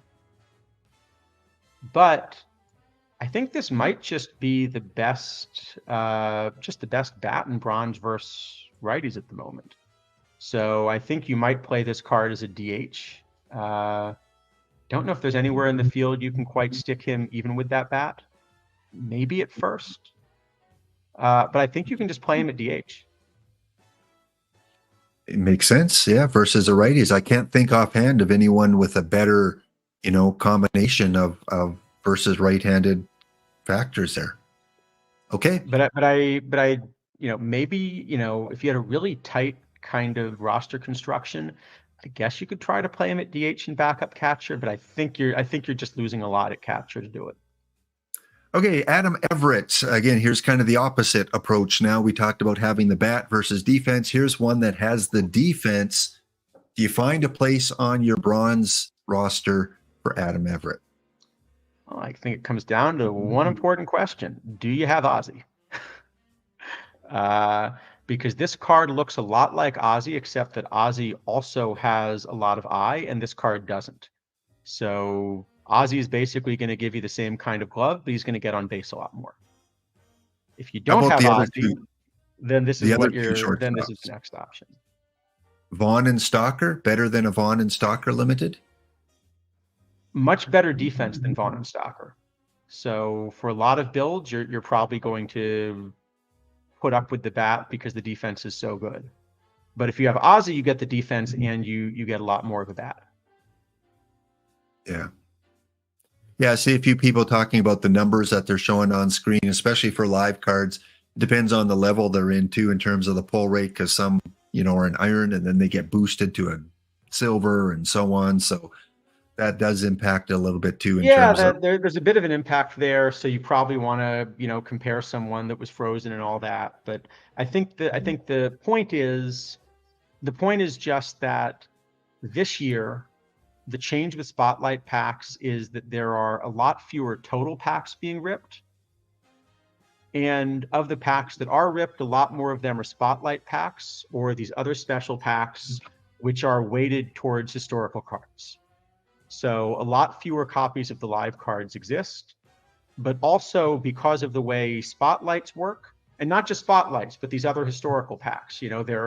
There are these rainbow historical packs. There are diamond historical packs.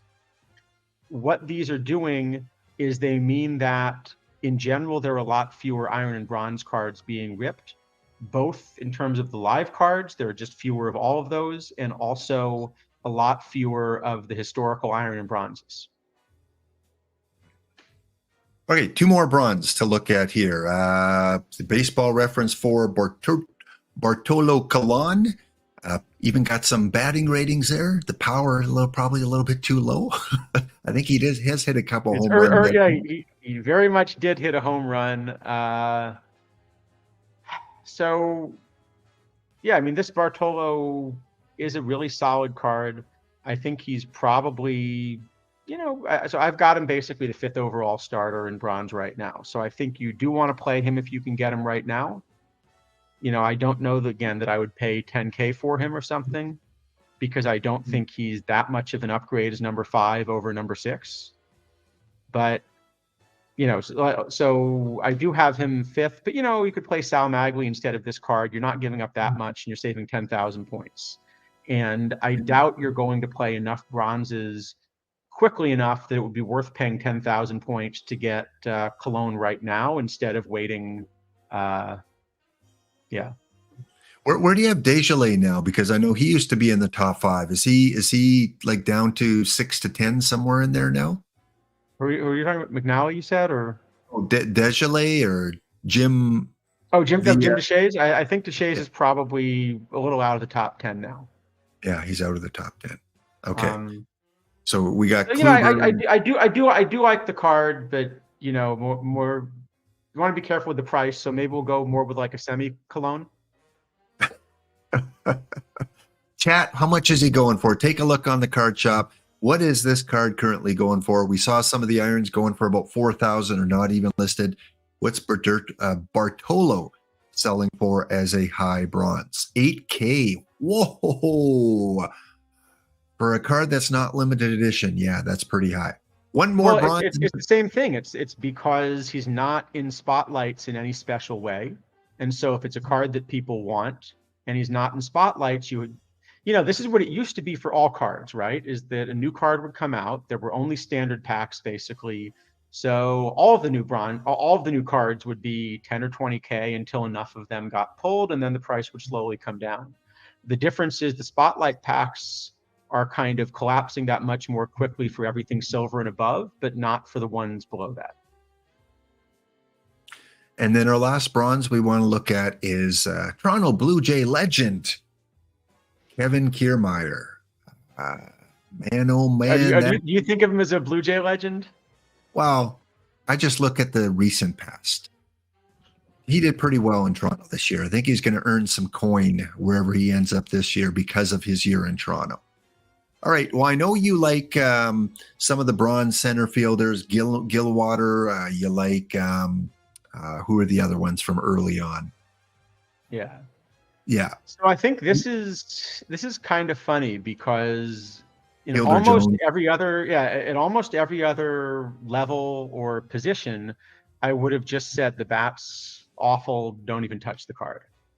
But bronze center field specifically has kind of been in this funny spot where there have been no decent bats that play any defense, and then there have been these excellent gloves that have no bat attached.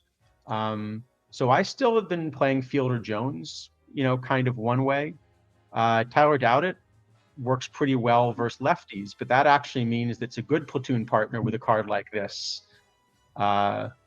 This is a better glove than Fielder Jones. It's somehow even a worse bat than Fielder Jones, but it's a much better glove. So I think I probably am going to try to play this card versus righties for a while in center. Even though he's also eligible in right, I'm never playing this card in right, because in right field you do have cards that can play a little bit of defense and also hit. But center's just been in this funny place where, because there's nobody that can hit almost at all that also has a good glove, I think a card like this is runnable. All right.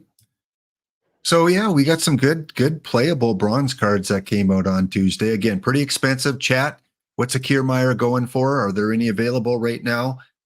Cologne was going for 8,000. Is this one kind of in the same price range? Well, so we don't Yeah, I'm get in gonna guess somewhere around there. I can look.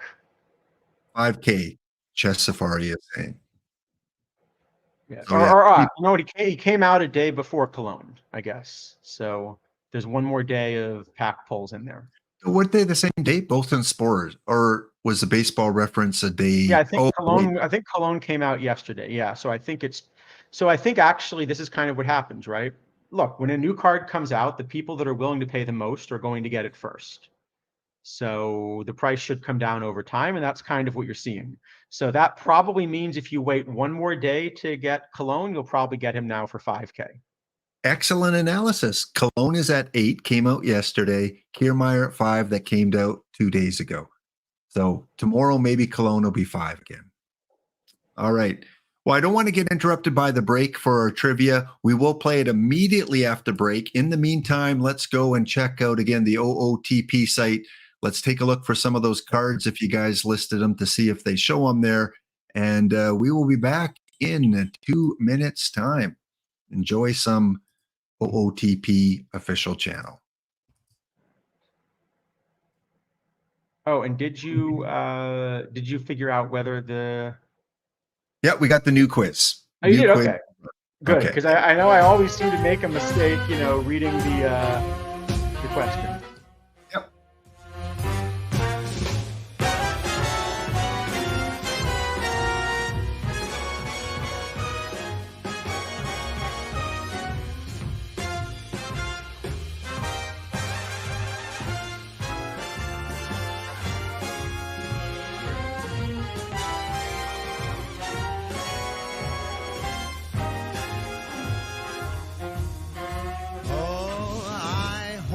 So close, I think you must feel my heart tremble. We're hand in hand, cheek to cheek, we're floating in midair. When you are near, spring is everywhere. We dance until the sun is down.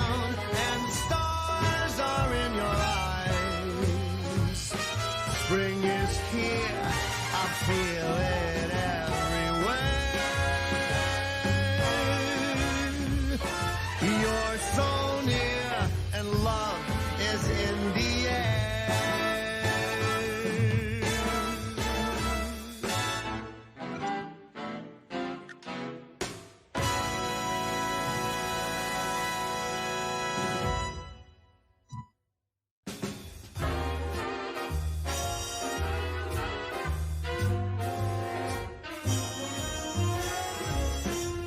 The gentle April rain that stained the window panes last night is all but gone, but lingers on in scented clouds of air. We watch the town awaken to the trembling morning light. You're so near, and spring is everywhere. We danced until the stars came out and spread across the sky. The wee small hours of morning all went by, and day is here. We won't give up our dancing, and across the floor we fly. When you are near. All right, we're back simulcasting during the breaks, the official OOTP stream, looking at the cards from previous years.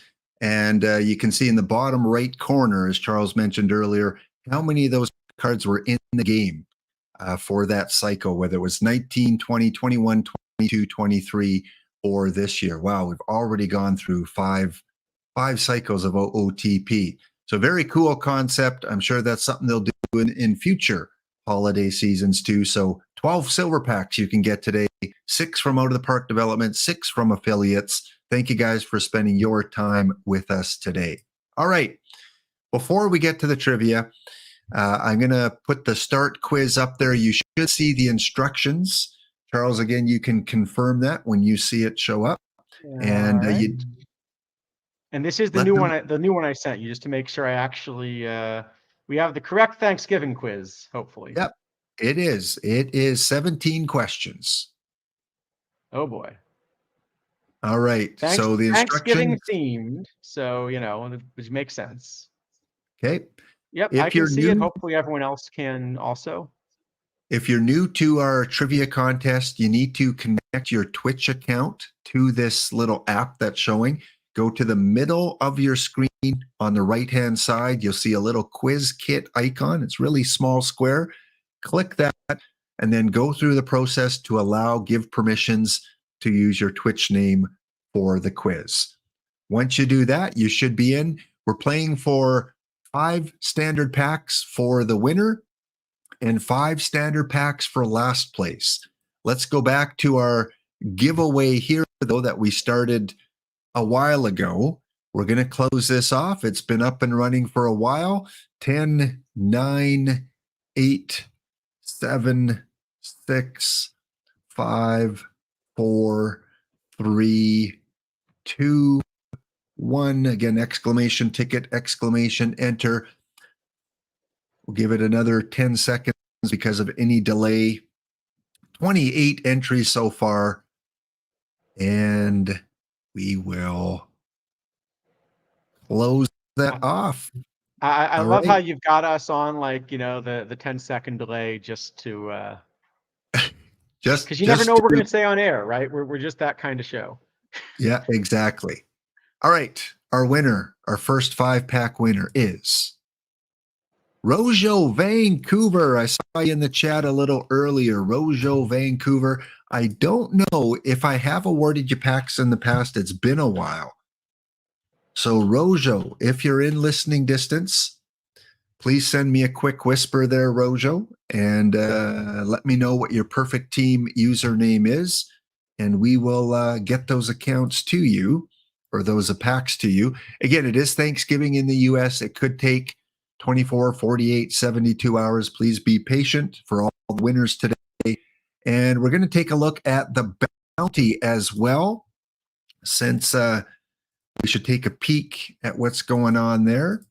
Oh yeah, are we still alive? I hope. Well, we are not playing George Carlin. We're playing Boise. The Boise Tater Mashers. Don't throw my win. So that must mean we did pretty good in the first round. All right, That's a good round sign. 1.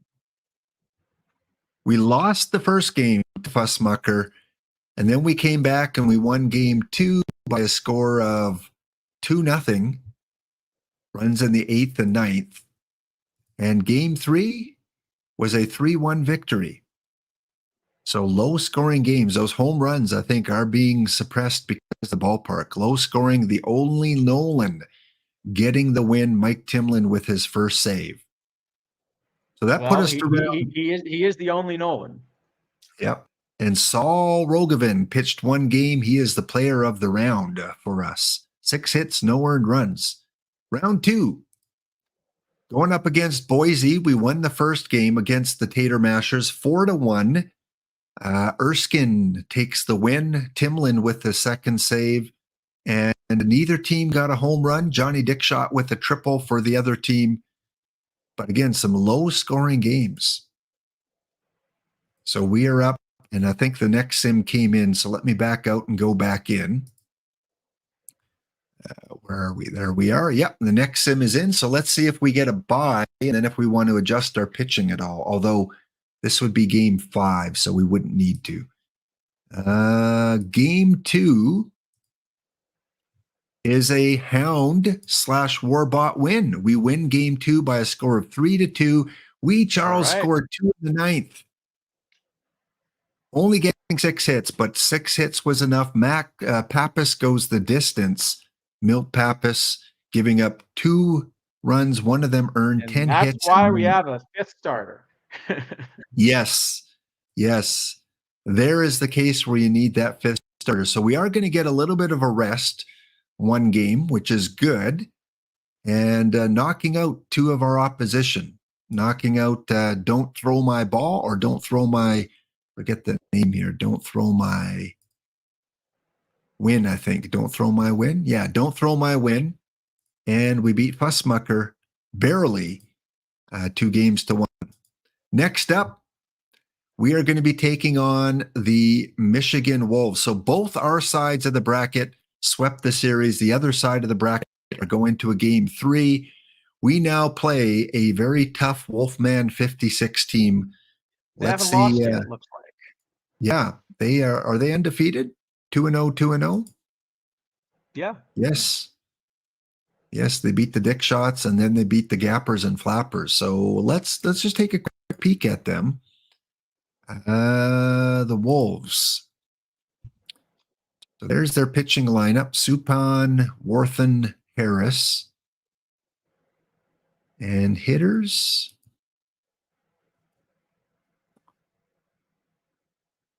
Hitters, again, not a lot of power. Schimpf, pretty good. Chipper Jones, bronze. Jojo White.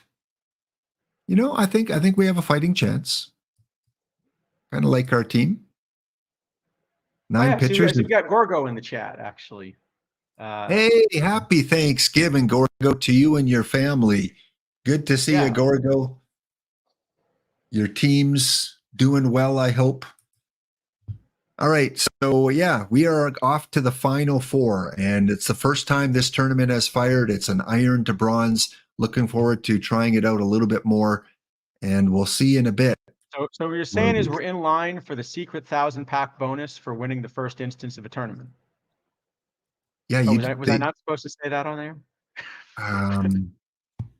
I think they might have just dropped a 0.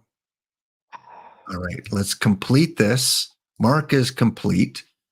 And we are going to go and get another one started, and then we'll come back to it towards the end of the stream. So let's fire off one more 5-pack giveaway. Exclamation enter, exclamation ticket, Jeff Steele Flex. Oh, man, you're great. You're wonderful. He's always one of the first into the contest. Okay. Yep. People are here for trivia, Charles. Let's give them some trivia. Let me find my main. We got our Thanksgiving trivia. All right. So you got 15 seconds to answer each question. Yep. If you're right, you get lots of points if you answer early. If you wait to answer, you get less points. 15,000 is the maximum because it's 15 seconds. So for every second that drops off the clock, 1,000 less points for your answer. However, if you answer incorrectly, you lose all those points. So if you answer right away and you get it wrong, you lose 15,000 points. But the good news is we're awarding first place and we're awarding last place. So you can shoot for the top or shoot for the bottom. Maybe it depends on how you do in the first question. Yep. And it's good. Now, I will say there's not a lot of baseball that's been played on Thanksgiving. So we had to work a little bit on these. All right, chat, you ready? Are you ready? Give me a ready lap, just so I know we're not on too much of a delay here. Ready to fire? All right, Pops Dongoria. We got one. Okay. Or at least one's ready. That's good enough. I wonder if only one person plays if they get first and last. I don't know. Oh, I see Dr. Dynastics around. I don't think we've seen you for trivia before, Doc. We got to it should be a fun one. All right, here we go. We ready? Yep. Well, we did find one thematic one because we got a Turkey Stearns in the game. So what was Turkey's given first name? Was it John, Henry, Norman, or Alvin? His mother did not name him Turkey. What was his given first name? I should have put that in as an option just for fun. You should have, yes. Do you know the history behind how he became Turkey? I found it, I didn't know before I, was sort of looking for questions. So you can tell the story if you want. Oh, I actually don't know the story. I was hoping you did. Oh, no. So there's apparently an argument for it. But the best version was that he apparently used to flap his arms while running the bases. Okay. I guess people thought he looked like a turkey. Well, just like Edwin and Carsonon, right? Where they call him like the parrot or something, because when he rounded, he had like his arm up, like a parrot was sitting on it. I thought he had a nickname too, EE. Yep. Maybe I'm just imagining it. All right. Let's see the scores here after the first question. Only 2 people got it right. Contestant 20 and Brent. We got a tough one. Fussmucker in third with -44. Okay, so really just wait until the end. And there's our usual suspects at the bottom. Pop Stongoria doing the San Jose shark shuffle there at the bottom. Okay. Question 2. All right. So how about little stuffing? So we have a Stuffy McInnes, and he was part of an infield that was famously said to be worth how much money? 100 grand, 200 grand, 50 grand, or $1 million. What was the value of the infield for his team? I'm assuming it's for dollars at that time, or is it inflated? Dollars at that time. Yeah, it was actually known. It was kind of given the nickname of the $100,000 infield. And I guess Wow. we've got 3 of the 4 in that infield. I think we've got Eddie Collins, we've got a home run Baker, but we don't have a Jack Barry. So we're still looking for one of those. All right. 7 people got this one right. It was the most popular answer. So it was an infield of 100,000. Yep. Here are your scores. All right, fire away. We got lots of questions. All Next right. up. What 1920s Senators and Cleveland first baseman and right fielder was nicknamed Turkeyfoot? So I feel like Howie it's probably Shanks. not as nice of a nickname as Turkey. No. Howie Shanks, Sam Rice, Joe Judge, or Frank Brower. I wonder if that's because he was missing toes or just had long toes. I don't know the story. Let me see if I can find the story. Waiting for the answers to come in.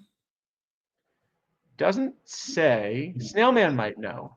He knows a lot about that era. Snailman, if you're in the chat, educate us. Why was he named Turkeyfoot? And it was Frank Brower. Frank Brower was a dead ball player, or was he like 30s and 40s? 20s. 20s? So I guess just after dead ball. Only 2 correct answers. Jeff Steele Flex and Albion. I think it is probably, we put some of the harder ones at the beginning. We'll make it, we'll try to get them a little bit easier. All right, this next one I think we're going to do better on. All right, should we go on? Yeah, keep going. Who played for Monty Burns' softball team as a replacement for his first choice of Pie Trainer? Ooh, we got a Simpsons question. Darryl Strawberry, Steve Sachs, Mike Schmidt, or Wade Boggs? The Monty Burns versus the Springfield Isotopes. Or was it the same team? Yeah, no, Monty Burns wanted to build a softball team, but, he kind of looked for all of these dead ball players that, would been dead for about 100 years. And can anyone in chat for a bonus of 0 points, does anyone in chat want to tell me what happened to Wade Boggs because Wade Boggs was actually unavailable to play the game in the end. Oh, it's been so long since I've seen that. Must have been from one of the early seasons. What happened to Wade Boggs, chat? Let's see where our biggest Simpson fan is here. Yep. What happened to Mr. Boggs that forced him not to play the game? Was he beaten up by Barney? He was beaten up by Barney in a bar fight over whether the best British Prime Minister was Lord Palmerston or Pitt the Elder. The more you know. So speaking of which, for the next question, William Pitt, the elder, was perhaps best known as prime minister for his conquest of what modern day country? Was it India, Jamaica, South Africa, or Canada? Well. Which of the Commonwealth countries is William Pitt the Elder? Now, William Pitt I know well because when I taught social studies for 30 plus years, there was a French Revolution, a Napoleon unit. And of course, William Pitt was a big rival of Napoleon in the early 1800s. And, they kind of went head to head a lot of times. And speaking of which, there's a new movie out that started this week, Napoleon by Ridley Scott. If you're familiar with Ridley Scott, he did, I think he did The Abyss, he did Blade Runner. He's put out some really good movies. And this new Napoleon movies has got really good. I've heard it's good, yeah. Yeah. But that's actually, that one is actually Pitt the Younger, is the one that's the rival of Napoleon. The elder is the one that won the 7 Years' War. So basically, where there's no longer like a French-owned part of Canada. Oh, also the Gladiator, I guess, Ridley Scott. He did the Macintosh 1984 ad, and he's in his 80s. I think he's like mid 80s right now. So for him to go out there and to put together this, what I consider spectacular looking, I don't know about the plot and the storyline, but the look of it is visually stunning, I guess. All right, 4 people got Canada. All right, not as many as Wade Boggs, but we'll. All right, keep rolling. Let's get through a few more before our next break. But while we're having that argument, I guess we got to ask about Lord Palmerston as well. So the third Viscount Palmerston, in addition to being prime minister, was actually best known for his work in what other position in the British government? Chancellor of the Exchequer, Leader of the House of Lords, Foreign Secretary, or Home Secretary. This would be one I'd sit out. I wouldn't even guess because I don't want to lose points. I'm taking the 0 on this one, Charles. Fair enough. He was considered sort of I made the third one up.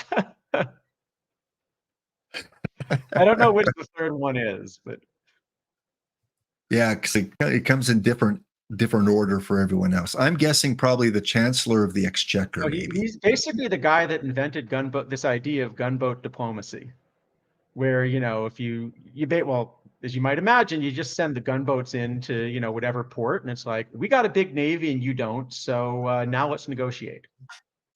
It's been a long time that no one has got a question right. Here we have complete negatives on this one here. I think it sounds like the answer is we got to get away from the history and back to the baseball. Let's get back to baseball. All right, back to baseball. Continuing with our Thanksgiving thing, the player who gobbled up the most grounders in a season, that is to say, holds the major league record for assists in a season, is what infielder? Ozzie, Joe Sewell, Frankie Frisch, or Rabbit Marinville, all really good choices.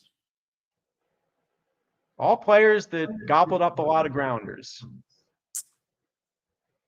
So I was actually pretty surprised by this when I found it, because I assumed the answer would be a shortstop, but it was actually a second baseman. Oh.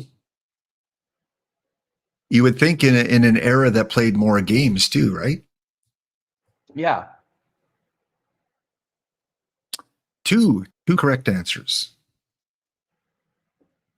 I think we clearly made him too hard this week. Yeah, come on. It's Thanksgiving, Charles. Take it easy on the crew.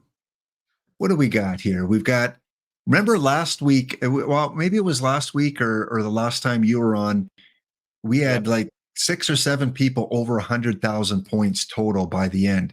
Our highest point total now is LLJK with 15,000 plus.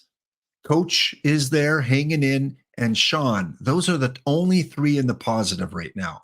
I think everyone's drinking. That's what I think. Everyone's having a few Thanksgiving beverages. Exactly, Jesse. And this is why he added 147 of his friends to the Hall of Fame. All right. Well, so that's the professional record, but now let's talk about the more important record. The Guinness Book of World Records recognizes the record for most ground balls fielded in 1 minute. What? Is how many? The most ground balls fielded in 1 Got an minute, official record for the most ground balls fielded in 1 minute. but just as a stunt, not in Major League Baseball. Just as a stunt, yeah. In Major League Baseball, the answer is going to be 1. Yeah, maybe 2 at the most. Yeah, this is summer school. This is very tough summer school. If you want to pass. Question number 8. So we're about halfway through, and our answer is popping up on the screen. 3 of you were correct. So about 1 every 6. I was shocked it's not more than this. I would have thought you could field 50 in a minute or something. That's 1 every 5.5 seconds. That's pretty good. That's not bad, but I was thinking you're setting a record. I mean, it depends on how hard the balls hit too. Yeah, but there's an official Guinness Book of World Records record for this. That. All right, 3 still on the positive. I think we need a break. We'll do 1 more question and a break because our scores are pretty bad here. We need to do something to step out of the batter's box, adjust the gloves, go to an ad break, do something. Yeah, not excessively because there is a time clock. But hey, next question and then our break. All right. Here we go. How about a PT24 question? We totally got this. Which of these players plays the most positions in PT24? Bug Holiday, Flit Holiday, Matt Holiday, or Jackson Holiday. I love the theme there.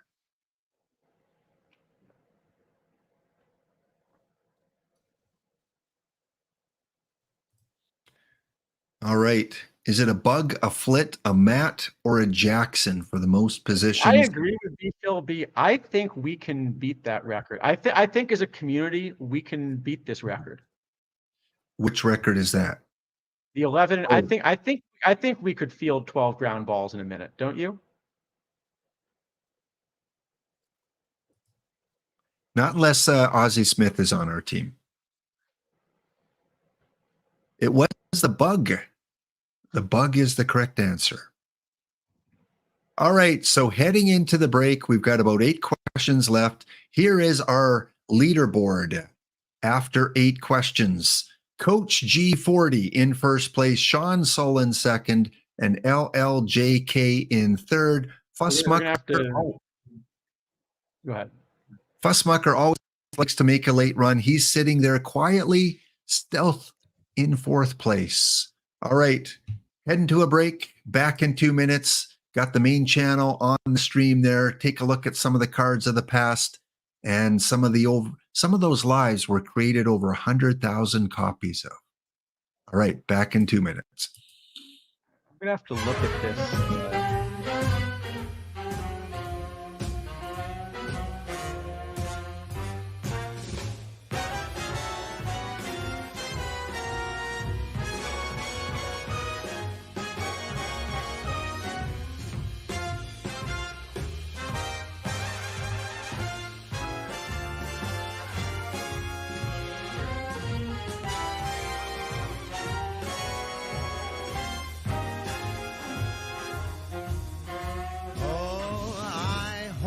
So close, I think you must feel my heart tremble.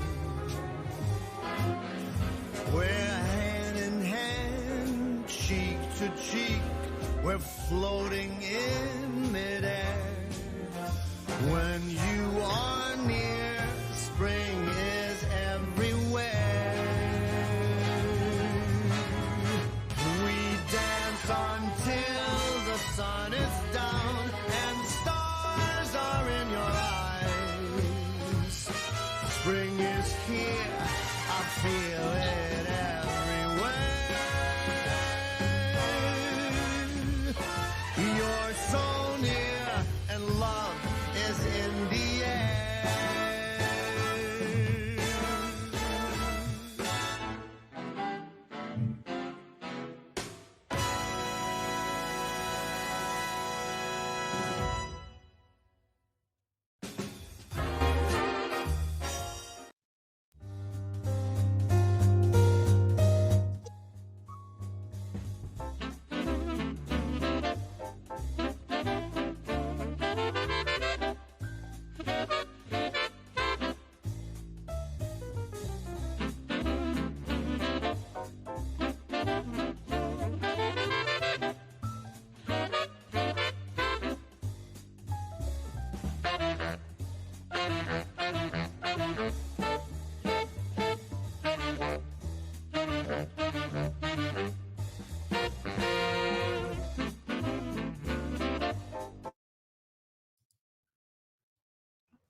All right, we're back. Hope you're enjoying the Thanksgiving and the holiday and time with friends and family. If you're in America, again, happy Thanksgiving.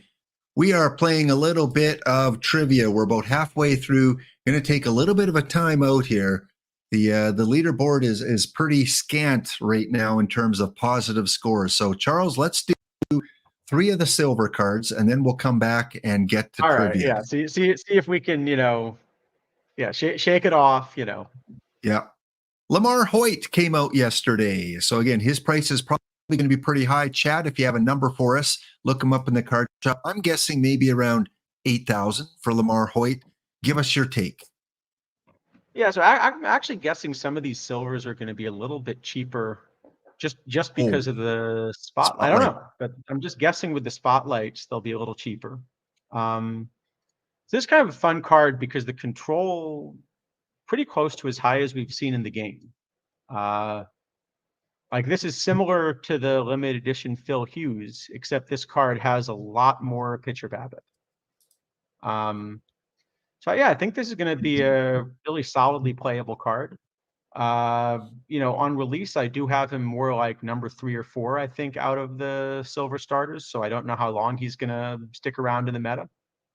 But what I really like about it is that the shape is kind of unique. So yeah, lots of control, huge control. So 75. I mean, he would probably have a lot more value if he was a 74, because then he'd be a low silver and probably even more valuable, because the low silver tournaments, if there are any, I don't know. I don't play silver, so I will leave that up to you. This one and the reverse splits are nice. He's also, as chat was pointing out, nice shape for dead ball as well. Okay, now this card they did show on screen, so I've just got the card shop view of it. This is the Mike Flanagan, again, well-rounded card, but I don't know if this, is even in contention in silver. So I again like that it's a lefty where it's a little bit of reverse splits. I think it just is a little bit understated compared with the top silver cards right now, though. Yeah. So I don't think this is the one to rush out and get. And it's pretty cheap, 3,000. So because of spotlight packs, in fact, you could probably get it for under 2,000 now because of spotlight packs. Yeah, so you can see exactly what the spotlight packs do. It makes a big difference. I mean, I think in general, for all these silver cards that we're talking about, if you think you're going to want one at any point in the next couple of weeks, right now is a better time to get it than, a week from now. Normally the idea is if you like a card, wait for the price to come down. But I think the way it works with spotlights, the answer is if you like the card and it's in spotlights, get it while it's in spotlights. And one more you talked about a little bit earlier, the silver Steve Carlton. This one's just great. And even though, the splits aren't ideally what you like, I think this is just the best silver starter right now, probably. And, it's also, again, a little bit of a unique shape, which is nice. But I mean, you could compare this, maybe, for example, with the Smith Shawver that people have been playing. And this card just has a little bit more of everything. Plus is left-handed. But plus has 91 stamina, which is a big difference. So you can actually run this card as a starter, whereas with Smith Shawver, if you're going to run him as a starter, you're using your bullpen a lot more. So this just feels like a card that kind of is must play. Does he play low gold? Is he that good? It's a pretty big gap to low gold. I mean, he's going to be the silver starter that plays up the most. Let me see where I have him in low gold. Yeah, I think you can play him in low gold. I actually I've got him as number 2 in low gold. Oh. All right. So those were all the key kind of bronze, iron, silver cards. After trivia, we'll get into some of the gold, diamond, and the perfects. Let's check in on the tournament here. As Chess Safari reminded, the bounty is still underway, and we are one game into the semifinals, and we were beat in the first game, it looks like, by the Wolves. 7-1. They crushed us in game 1. Giolito took the loss. He's 0-2, Charles. Not a good tournament for Giolito.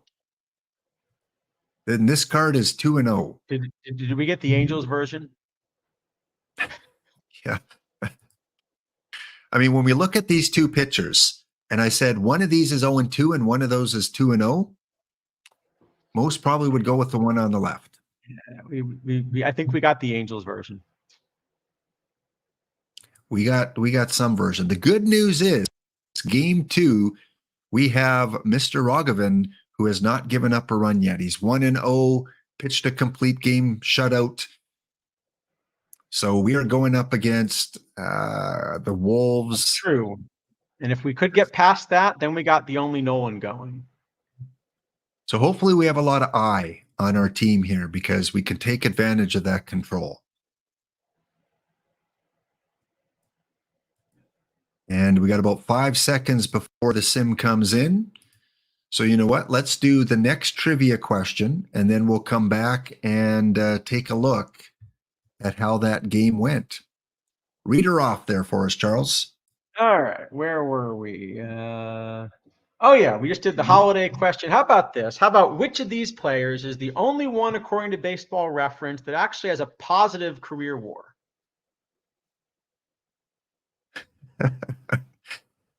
I'll give you a clue. Ham something.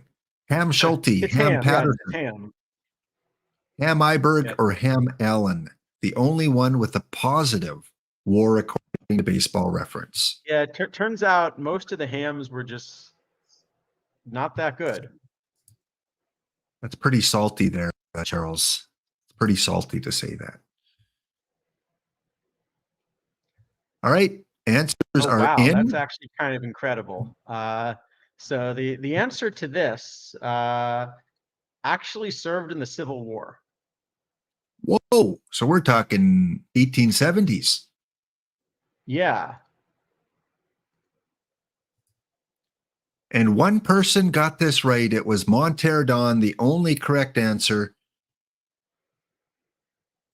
Which, with these scores, that could boost him up, but he was kind of in the negative a little. We're gonna have to make these a little easier here. Yeah.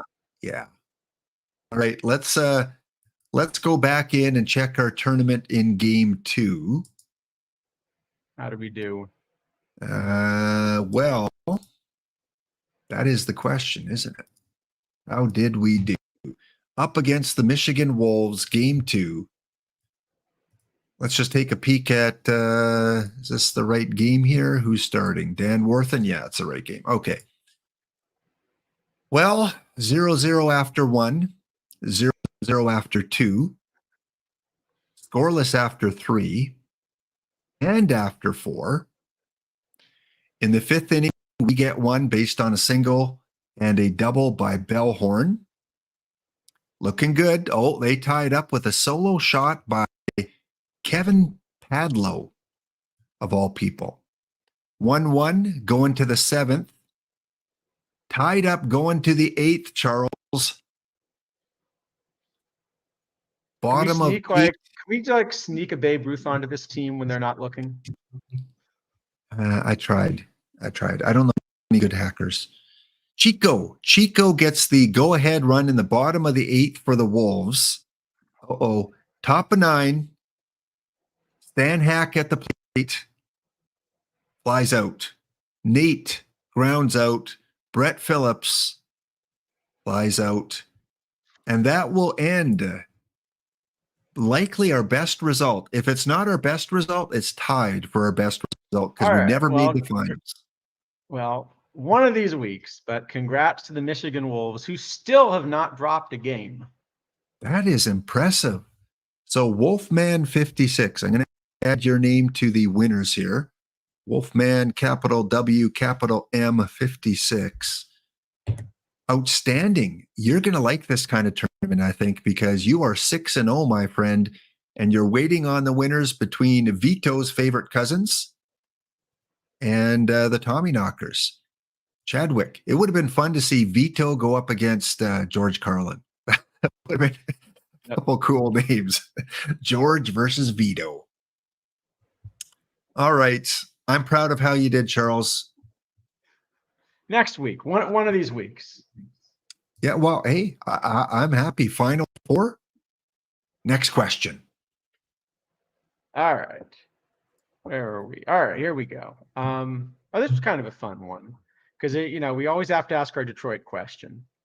So the excessive popularity of baseball in Detroit is actually credited with the start of what Thanksgiving tradition? People trying to piggyback off the popularity of baseball. All right, the parades, the football games, the trots, or the telethons. This is a tough one.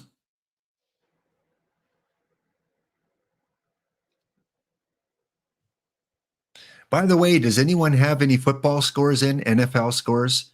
I think it was it the Tigers and the Packers in game one? Packers are beating the Lions pretty badly, actually, right now. Yeah. Game two is Dallas and someone. And then game three is my Seattle Seahawks going up against the San Francisco 49ers, and it's probably not going to be pretty. Well, I know I did go to look for the Grey Cup this week, and I was thrilled to see where they held the Grey Cup.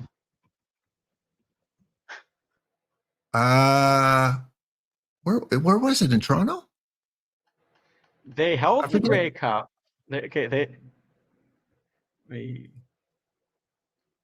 Well, more importantly wasn't where it was, but the stadium they held it in. They did hold it at Tim Hortons Field. Oh, double. Cheers to all you coffee drinkers. Oh, Mr. Dynastic, because of his comment, Mr. Dynastic is now Mr. He's a 49er fan. I'm a Seahawk fan. Seahawks, 49ers. Maybe a little friendly wager, Mr. Dynastic. Maybe I need a little bit of a point buffer. Like, are you willing to give me 14.5 points? Just asking. I think that's fair. 14.5. 14.5. All right. Tell you what, if Seattle beats the spread, you have to wear, for one of your streams, a Seahawk hat, shirt, something to do with Seahawks. And if the 49ers cover the spread, I'll do the same with the 49ers on one of my streams. There you go. Whatever the Vegas line is, no. I thought you agreed to. Okay. No. It's the 49ers. They're probably going to make the Super Bowl up against Seattle and Pete Carroll. What is the Vegas spread? Someone look that up. And look up what the Vegas spread is. Go to 7 different Vegas sites and pick the biggest one, the one that favors Seattle the most. All right, we'll look into that. Here is an update on the scoreboard. 6 people were correct with the football games. Whoa, Pops, you're going to take this and put up 5 gift subs? Are you you're a 49er fan too, aren't you? Or are you a Seahawk fan? You like San Jose, so you're kind of in that area. Whoa. Sundown says 7. Oh, 7 or look, 7.5. Chad is saying 7 or 7.5. Yeah, 7's kind of weird because you like that half kind of spread. All right, Dr. Dynastic. Are you willing to give me? Let's split the difference. 10.5. I said 14.5. Spread is 7.5. How about we split the difference at 10.5? It's in San Francisco. If it was in Seattle, with the fans there, I would take the spread. Gino is playing. All right. Well, I don't know. I don't know if I can take that then, because I think San Francisco is going to handle them pretty good. Popstongoria, I don't know. We might have something. You just have to come up with what I have to do if you win. All right. While we're thinking about that, let's go to the next question. All right. Oh yeah, here you go. This is, for everyone that thinks that the whole red state, blue state thing is really just a recent phenomenon. Here's our Thanksgiving question. From 1939 to 1941, Republican-led and Democratic-led states did what differently on Thanksgiving? Wow. It was actually a red state, blue state divide. All right. Was it turkey versus ham? Pumpkin versus apple pie? Friday was a holiday in Democratic states, or they held it on different days? Love the question. Well, if I could come across some beaver pelts, maybe I would give that up. But my good friend, Popstongoria, is saying he will give me the 14.5 spread. And if it's covered by the 49ers, I have to wear something San Francisco 49ers for a stream. If it's not, he will give out 5 gift subs. Thank you. Thank you for giving me a generous Las Vegas spread. I will take that deal. Just as long as you're not counting on the Lions. I'll take the Packers. That's not, if you're counting on the Lions, that's not looking good right now. All right. Answers are in. And I guess GT saying, isn't held on different days and Friday the holiday the same answer? No, they actually held it a week apart. Oh. So what happened was that Thanksgiving used to be the last Thursday of the month. And, this was Franklin Roosevelt trying to pull the country out of the Great Depression. And they had all these studies that said basically people think of Thanksgiving as the beginning of the Christmas shopping season. So if you move Thanksgiving up a week, people are going to do more Christmas shopping, and that's going to be better for the economy. So FDR basically said, all right, we're making Thanksgiving the 4th Thursday of the month instead of the 5th Thursday, instead of the last Thursday. And the Democratic states went with the Democratic Thanksgiving, and the Republican states said, this is stupid. We're holding Thanksgiving when we always did. And so Thanksgiving would be a week apart in, depending on which state you were in. Chadwick's going, oh yeah, he's actually, I confirm that. I've actually heard that before. So Charles, great historical question there to do with Thanksgiving. Unfortunately, only 2 people got it right. Statmonger and someone from New York, which I believe is a Democratic state. 98 points for Fussmucker. One of the lowest positive points we've seen. He's sneaking up, folks. Fussmucker sneaking up 98 points at a time. All right, next up. It's maybe a good strategy the way this one's going. Yeah. All right, how about some squash? The biggest squash in modern Major League history was a 30-3 blowout in 2007. And it was a game between which 2 teams? Oh, please let it not be the Expos. Please.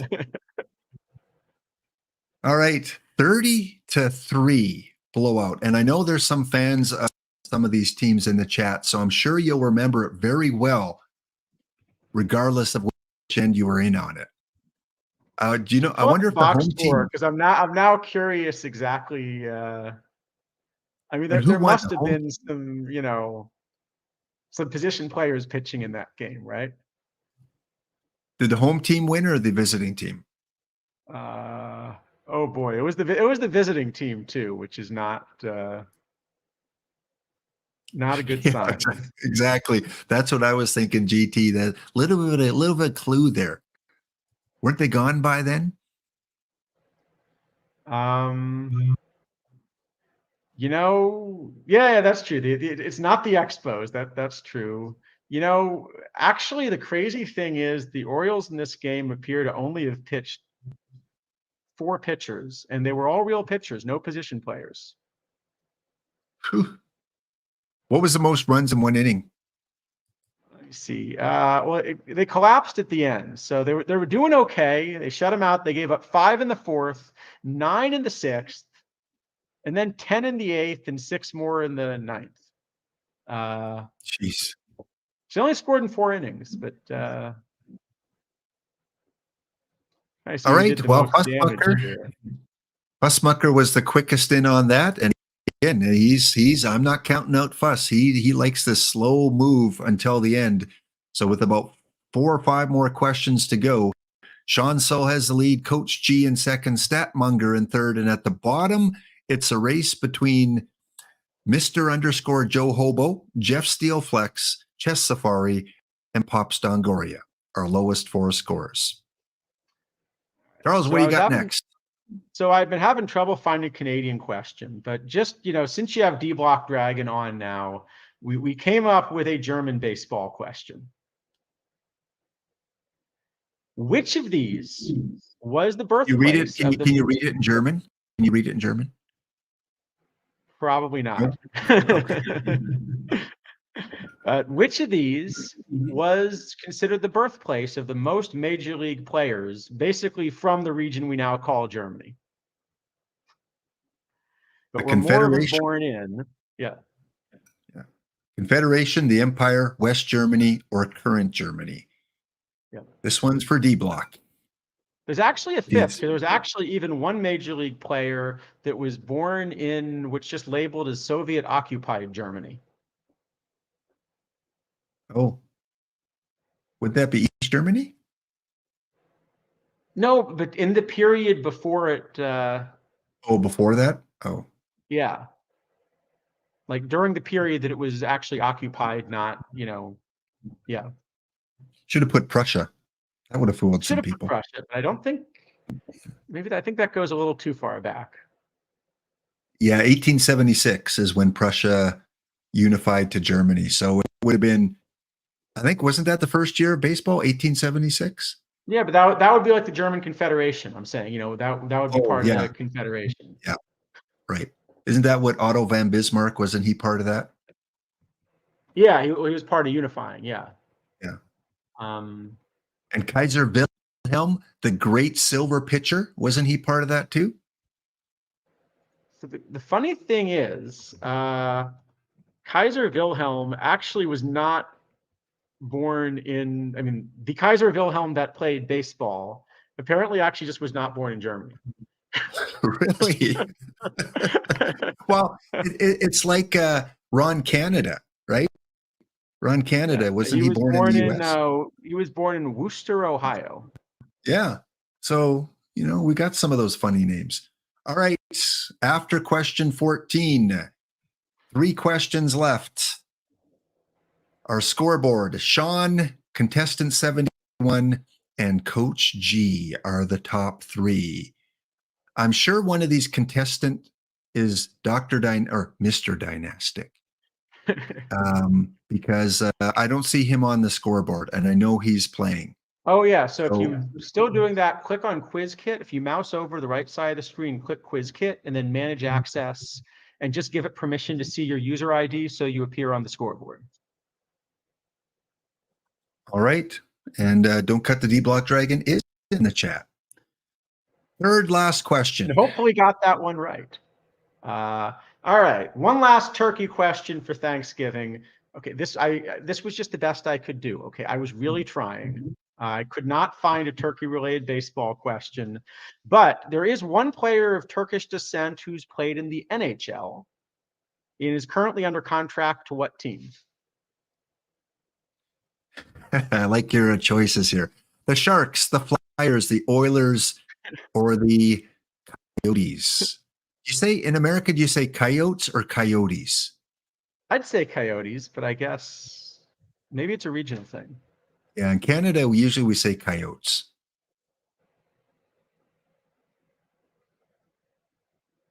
Ease, Dukeston says ease. Yeah, we say coyotes in Canada, the majority of people. All right. I wonder if Pops Dongoria got this one wrong. 2 people got it right. Thanks for choosing the Oilers. Thank you. No Turkish player on the Edmonton Oilers, although they play like turkey, so I see your reasoning. Jeff Very Steele nice. and Dukeston, the only two to get that one right. And Sean Soul has a pretty good lead with 2 questions to go. I think Sean is, let's see if Sean's answering these. No, he's waiting. He's waiting to see if anyone comes close. He's holding on with the zeros. I like that strategy. All right, next question. All right. So I saw Rick something mention Canadian Thanksgiving. So maybe you'll be able to explain actually afterward why this is true. But I went and looked it up, and it turns out that Thanksgiving is actually not a statutory holiday in all of Canada.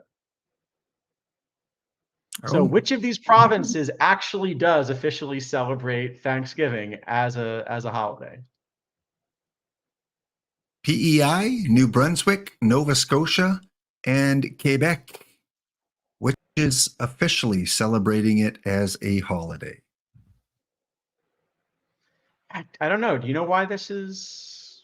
Do you know why it's kind of not a national holiday this way? You know,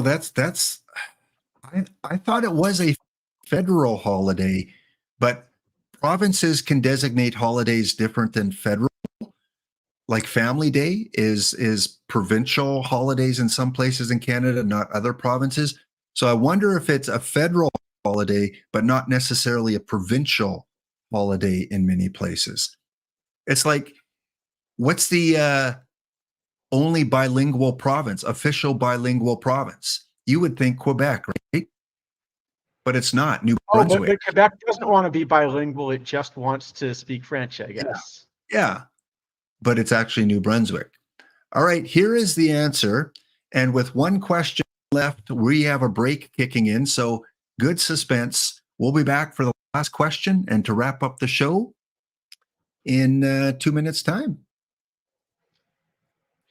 Yeah.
All right, we are back for the final segment here.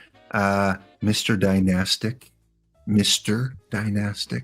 If you want to start your clock at the bottom of the hour, we should be good to raid in very, very shortly after that. Got a few things to do. We're going to speed run through the gold, diamond, and perfect card. Charles, I know it's not your forte to speed run through cards, but Yeah. I'm gonna put you on like 1 minute each maximum All right, for each we'll see card what so we can get through them. Well, the interesting thing is we've got one question left, and we've got Fussmucker again making a run with the total scores there. He is only 8,000 now, and Coach G is within range too. So Sean, who's been sitting back, taking the zero, not chancing, now has to make a decision. Does he ring in? Because this is going to be worth 15,000 points. When does he ring in? It's a 3-person race, and at the bottom, it's a 2-person race between Chess Safari and Pops Dongoria. I would imagine both of them are going to ring in as quick as possible. Who gets it wrong and wins? Who gets it right and is out of contention? So we got a couple of good battles here. Excellent on the last question. Before you read it off, All right. again, just a reminder, Charles will not be on next week. Charles, you used a fancy term for me. You said, I'm going to be in Washington, D.C. Yeah. giving a something or something. What was that fancy term? Oh, colloquium. Oh, that just like a talk. Okay. Talk. Okay. Can you use like a colloquial or something? It's like, what? Like, is that something that they do in Denmark? Like, I don't know. Okay. So you're giving a talk By the way, in Washington. I was just looking this up, and apparently, like in Canada, there's actually a history for Thanksgiving. They give a specific reason for Thanksgiving, and it like changes from year to year. What?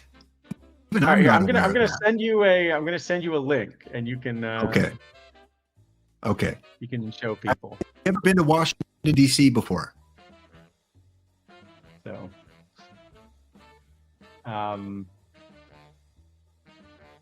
sorry, was that? I think I. Have you ever been to Washington? Yes. Yeah. But you try to Have be you careful toured- with traffic. So Have you toured the White House?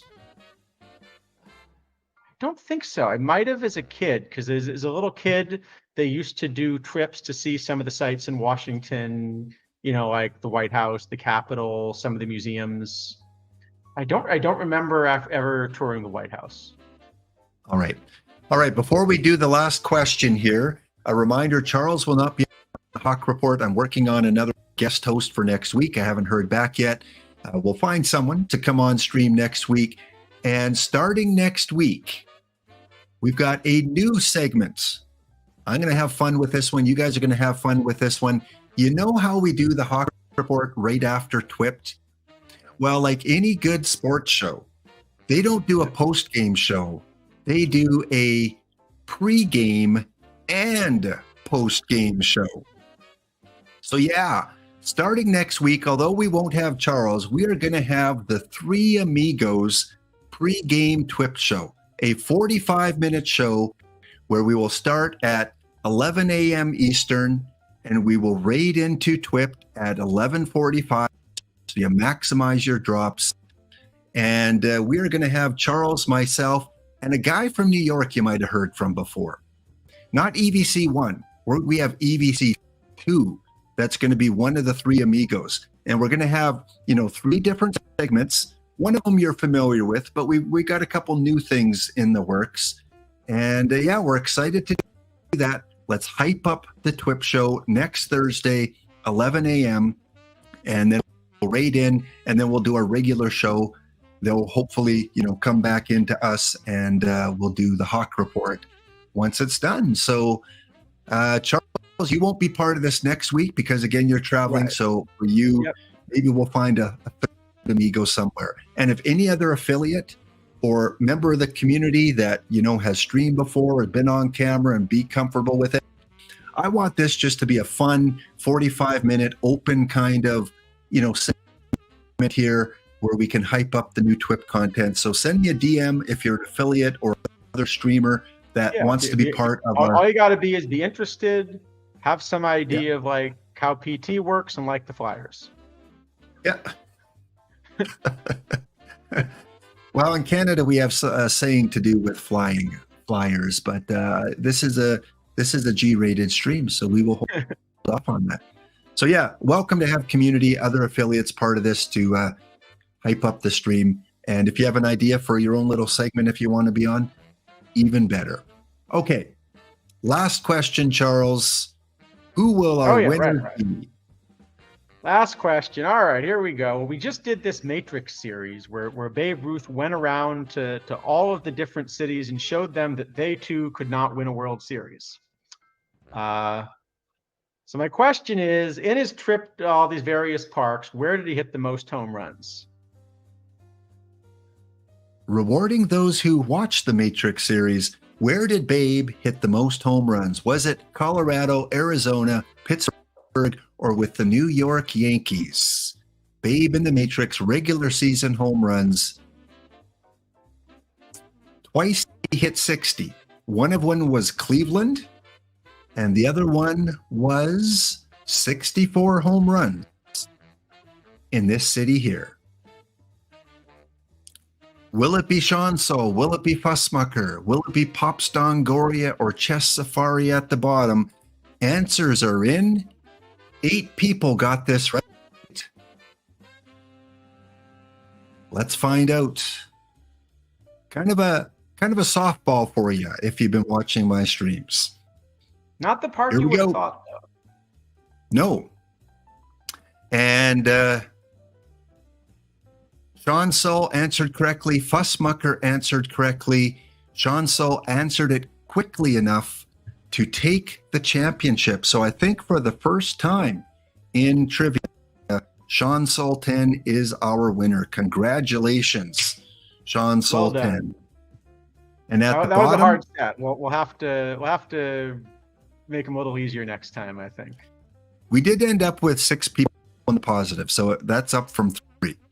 At the bottom, Pops Dongoria was the winner, minus 191,000. He sharked it really well, this quiz. So Timland 33, we got you as well. So 5 for Sean Sol, 5 for Timland, 5 to Wolfman 56 for winning the bounty, 5 to Rojo Vancouver for winning the first contest there, the giveaway. And we've got one more, 15 seconds to get entered, one more random draw, exclamation enter, exclamation ticket for 5 standard packs. Get your name in. We'll do the draw, and we've got our speed run. We're not going to open packs today, Charles.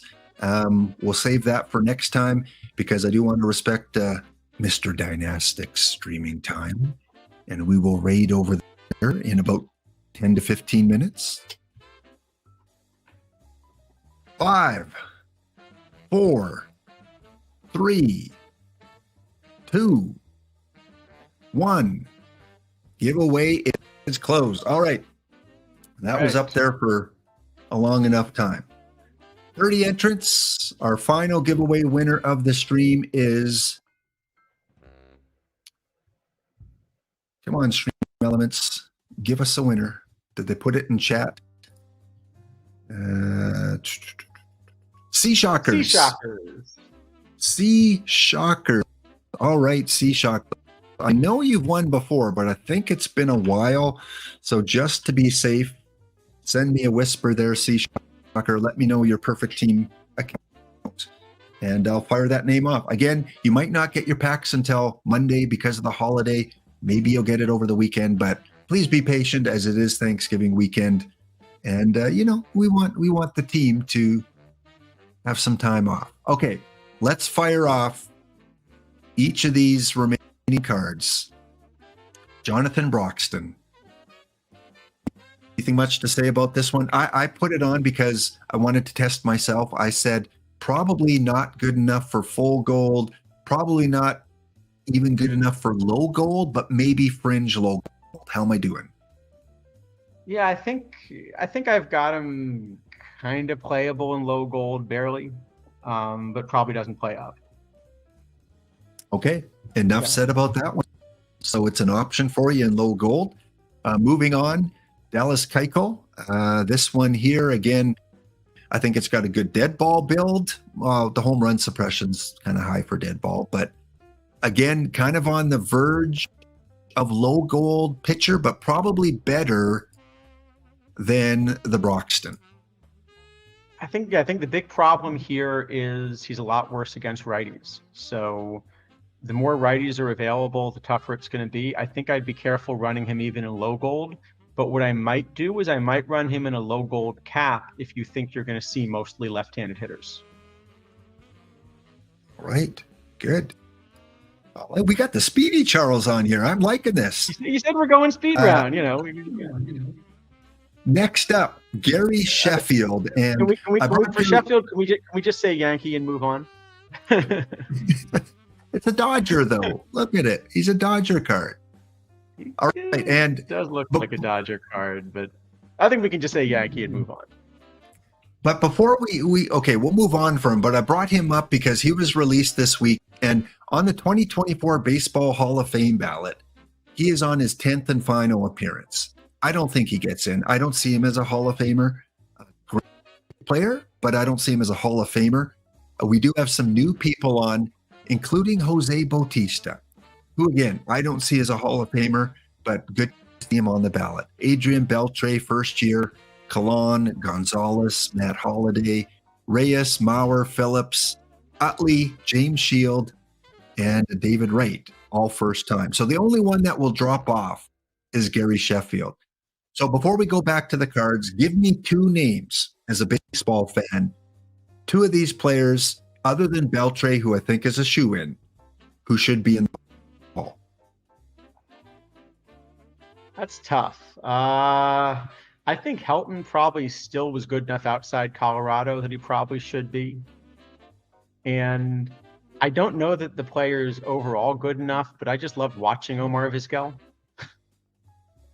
Yeah, So- I think defensively, he was a great, off the field, he had some issues, but on the field, I thought he was a great shortstop. I think I would go Billy Wagner. I think, as a reliever, it's tough unless you're Mariano Rivera and some of these other guys. But I think Billy Wagner had a really good, solid career. And I don't know, Andrew Jones with the Braves was so good defensively. It's tough. Yeah, Offense I could see him or David Wright as well. I think, was even better defensively maybe than he's given credit for. Yeah.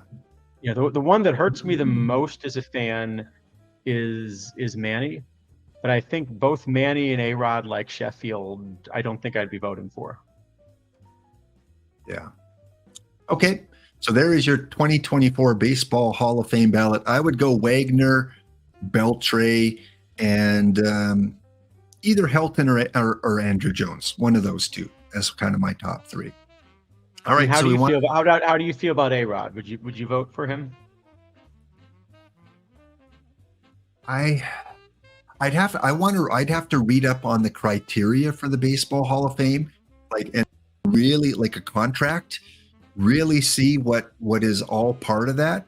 Because again, a lot of these players like Clemens and these other guys during the the juiced up period, what does it say in terms of eligibility or they bring a morality into it, and it's something I don't want to touch right now. I would choose other people above him, even though baseball wise, you can't argue his numbers. But once you include morality, then there's that gray area, which is pretty divisive, in terms of how people see that. Okay. Oh yeah, no, I mean, I enjoyed watching Manny more than any of the other players on the list, but yeah. All right, we're not going to talk about Sheffield, I guess. You want to skip over that, including the power and eye being fantastic, but just then, yes, no, does he play as meta in gold? I think I'd rather play Schwarber or something like that. Okay. Jake or Jim Perry, when Dish brought up Jim Perry, For those of you unfamiliar with the references Dish was talking about, let me show you a little clip here. You might recognize this guy. He was one of the best game show hosts we've seen in the 70s, the 80s. He did some Canadian game show hosts, but of course, in the US, he's famous for Card Sharks as one of the big shows. So his name is Jim Perry. And by the way, do you know this is Celebrity Card Sharks? Do you know who this actress is? I don't. Anyone in chat know I'm who guessing I'm this supposed actress to, but I don't. or which TV show she was in? For you old timers out there, we'll let it play a little bit more. But yeah, that is cards that were released. We had a Jim Perry, 85 gold. Babbitt's probably too low. We could probably move on from him. Any other opinion? I mean, especially if you look at him against lefties, I don't think this is even close to a gold card. Yeah. Wink was definitely another one of the great hosts. Yeah. That was one of the actresses in Gilligan's Island. That we showed there. Okay. Mark Davis, 89 gold. Probably a lot of them being pulled in spotlight packs as a gold card. Babbitt better, control a little bit lower. Does he fit in? I think he's just probably too far behind. I mean, there have been just a lot of really good gold relievers that came out recently. So Yeah. I think you can skip him. Yeah. Okajima, Koji, does he still play as a gold or is he out of the meta now? He's probably dropping out also. This is probably a little better than Koji, but this is, yeah. All right. Next up, the limited edition Manny Machado. As of yesterday's stream with DishNet, only one had been pulled. Again, great defensive ability, third base. Probably wouldn't play him in shortstop as a diamond player. I know you like eye. Does it hurt too much that his eye is so low? For me, it does, and especially because Izadafo kind of also keeps making the point that he just doesn't believe in third base defense. Right. But I think it's also instructive that only one has been pulled, because that's, again, telling you something about how many of these non-spotlight packs there are. That if you're a historical card and you're not in spotlights, it's just very difficult for those cards to get created. Right. Corbin Burns, another starting pitcher. Of course, yesterday's set was all the Cy Young. So we saw pitcher come out of the woodwork. Again, we got a high diamond here. Again, very splitty. So I don't think this is a card that you're going to play in high diamond. Pitcher Babbitt's pretty low. Agree? I still actually do want to play him because Really? especially the home run prevention. Well, the home run prevention is enormous. So there's only, a couple other cards that are close to that home run prevention right now, which are Pettit, and this card has more stats than Pettit. And the Cliff Lee, I imagine you're going to show shortly, is the other one. Yes. And there's a ton of power in Diamond, so that ends up being worth a fair bit right now. So I think I am going to try to play him. The big problem with this card, though, is that he also only has 61 stamina. True. So you're going to have to think about whether you're willing to run him as a starter. Still behind the Hershiser? No, I actually think this is maybe the top start. If you consider him a starter, I think this might be the top starter in Diamond now. This and Jose Fernandez, and then the Cliff Lee we're going to look at. All right. Well, speaking of Cliff Lee, here he is right here. We'll go right to him, 99. So if you like that one, you're going to like this one as well, especially with the control, the home run suppression. So he moves into the meta as a high diamond? Yeah, I think if Cliff Lee had, a bit more pitcher BABIP, you would just be running him in open. Obviously that's the thing that's, that's weakest on the card. I think this is still going to be a really playable card. And our three perfects, Jake PV, continuing on our pitchers here. Again, I don't know the meta too much in perfect with 100. What do you want to comment about PV? Oh, I think the big thing is I'm not sure that this is better than the diamonds we just looked at. you know, partly because of the splits again, but you know, I think there are parks where you could play Cliff Lee, and there are parks where you could try to play Corbin Burns, and I'm sort of more struggling to find parks where PB is going to make a lot of sense. Okay. And we did miss R.A. Dickey. So a quick comment about R.A. Dickey. I'm just looking. I can find. Okay, all right. I can find a park where PB is playable. Okay. All right. I don't know. I feel you're the Blue Jays person, right? So you're gonna have nicer things to say about R.A. Dickey than I can. Yeah, I did. Low home run suppression, very splitty. I don't know if I could find a park to play him compared to, again, all the diamond pitchers we have, like the ones we've shown, and like the Oral Hershiser that you talked about earlier. So probably doesn't fit in the meta. Ron McGidry, our next 100. Card I want for my theme team, by the way. If anyone has an extra Ron Guidry, hit me up. I need it for my Dave Steve Super 7 All-Star team. Okay, go ahead. Nice card for the theme team, and I am happy to see that as a Yankee, I'm not interested in finding the card for my league team. Okay. You know, I think part of this is just kind of to explain that the model I have really assumes that if you run a left-handed starter, you're going to see a lot of right-handed hitters, and if you run a right-handed starter, you're going to see a lot of left-handed hitters. So these cards that end up having larger splits, I tend to kind of want to really punish in these models. And I don't know that that's true. It might be, for example, you might find that in some of the leagues you're playing in, people actually just running out the same lineup versus lefties and versus righties. And if so, that makes a card like this a lot stronger. Right. Well, I'm looking forward to adding him. I think that 107 stamina, going to give my bullpen some rest, hopefully, on the theme team, which is in Diamond right now. So a card that would be playing in a Diamond league. And then finally, I think he's survivable, but he's not going to be like a top 5 option. And usually, if you're going to buy a new card on release, I think it only makes sense for me to buy a new card on release if it's one of the best things I can buy at that position. You know, otherwise I might as well save my points. And for a theme team, often this is the best thing you can buy at that position, so it makes a lot of sense. Yep. Manny Ramirez, is he the new must-have DH in Perfect League? So versus lefties, I have this bat even ahead of Hank Aaron. Versus righties, not quite as much. Are you willing to run a full... And defensively, you don't want him ever seeing the field. So are you willing to run him as a full roster spot if he's only DHing versus lefties, but he's the best DH versus lefties? On my team, the answer is... What? Who would he platoon with? Could be Browthers, could be Williams, could be Helton. Ted, there's sort of something funny going on with his BABIP that we don't understand.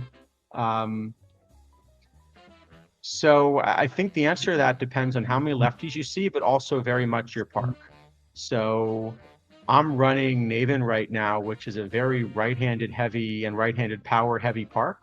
So in Naven, I think I'm just going to run this card and be okay running it on both sides.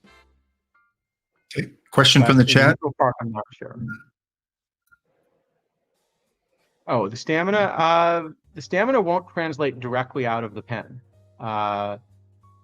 But I think the point is if you're...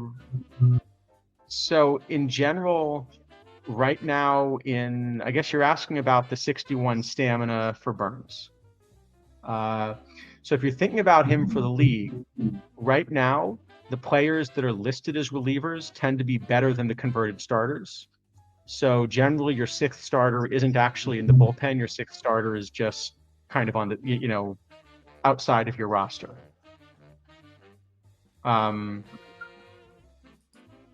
So I think that's part of the problem. All right. Any last questions from chat on the recent cards that we have now that we have Charles here? Anything you want to know about either yesterday's release or Monday's release? any of the cards that maybe we didn't cover because we couldn't quite fit them all in, now is your last chance to ask.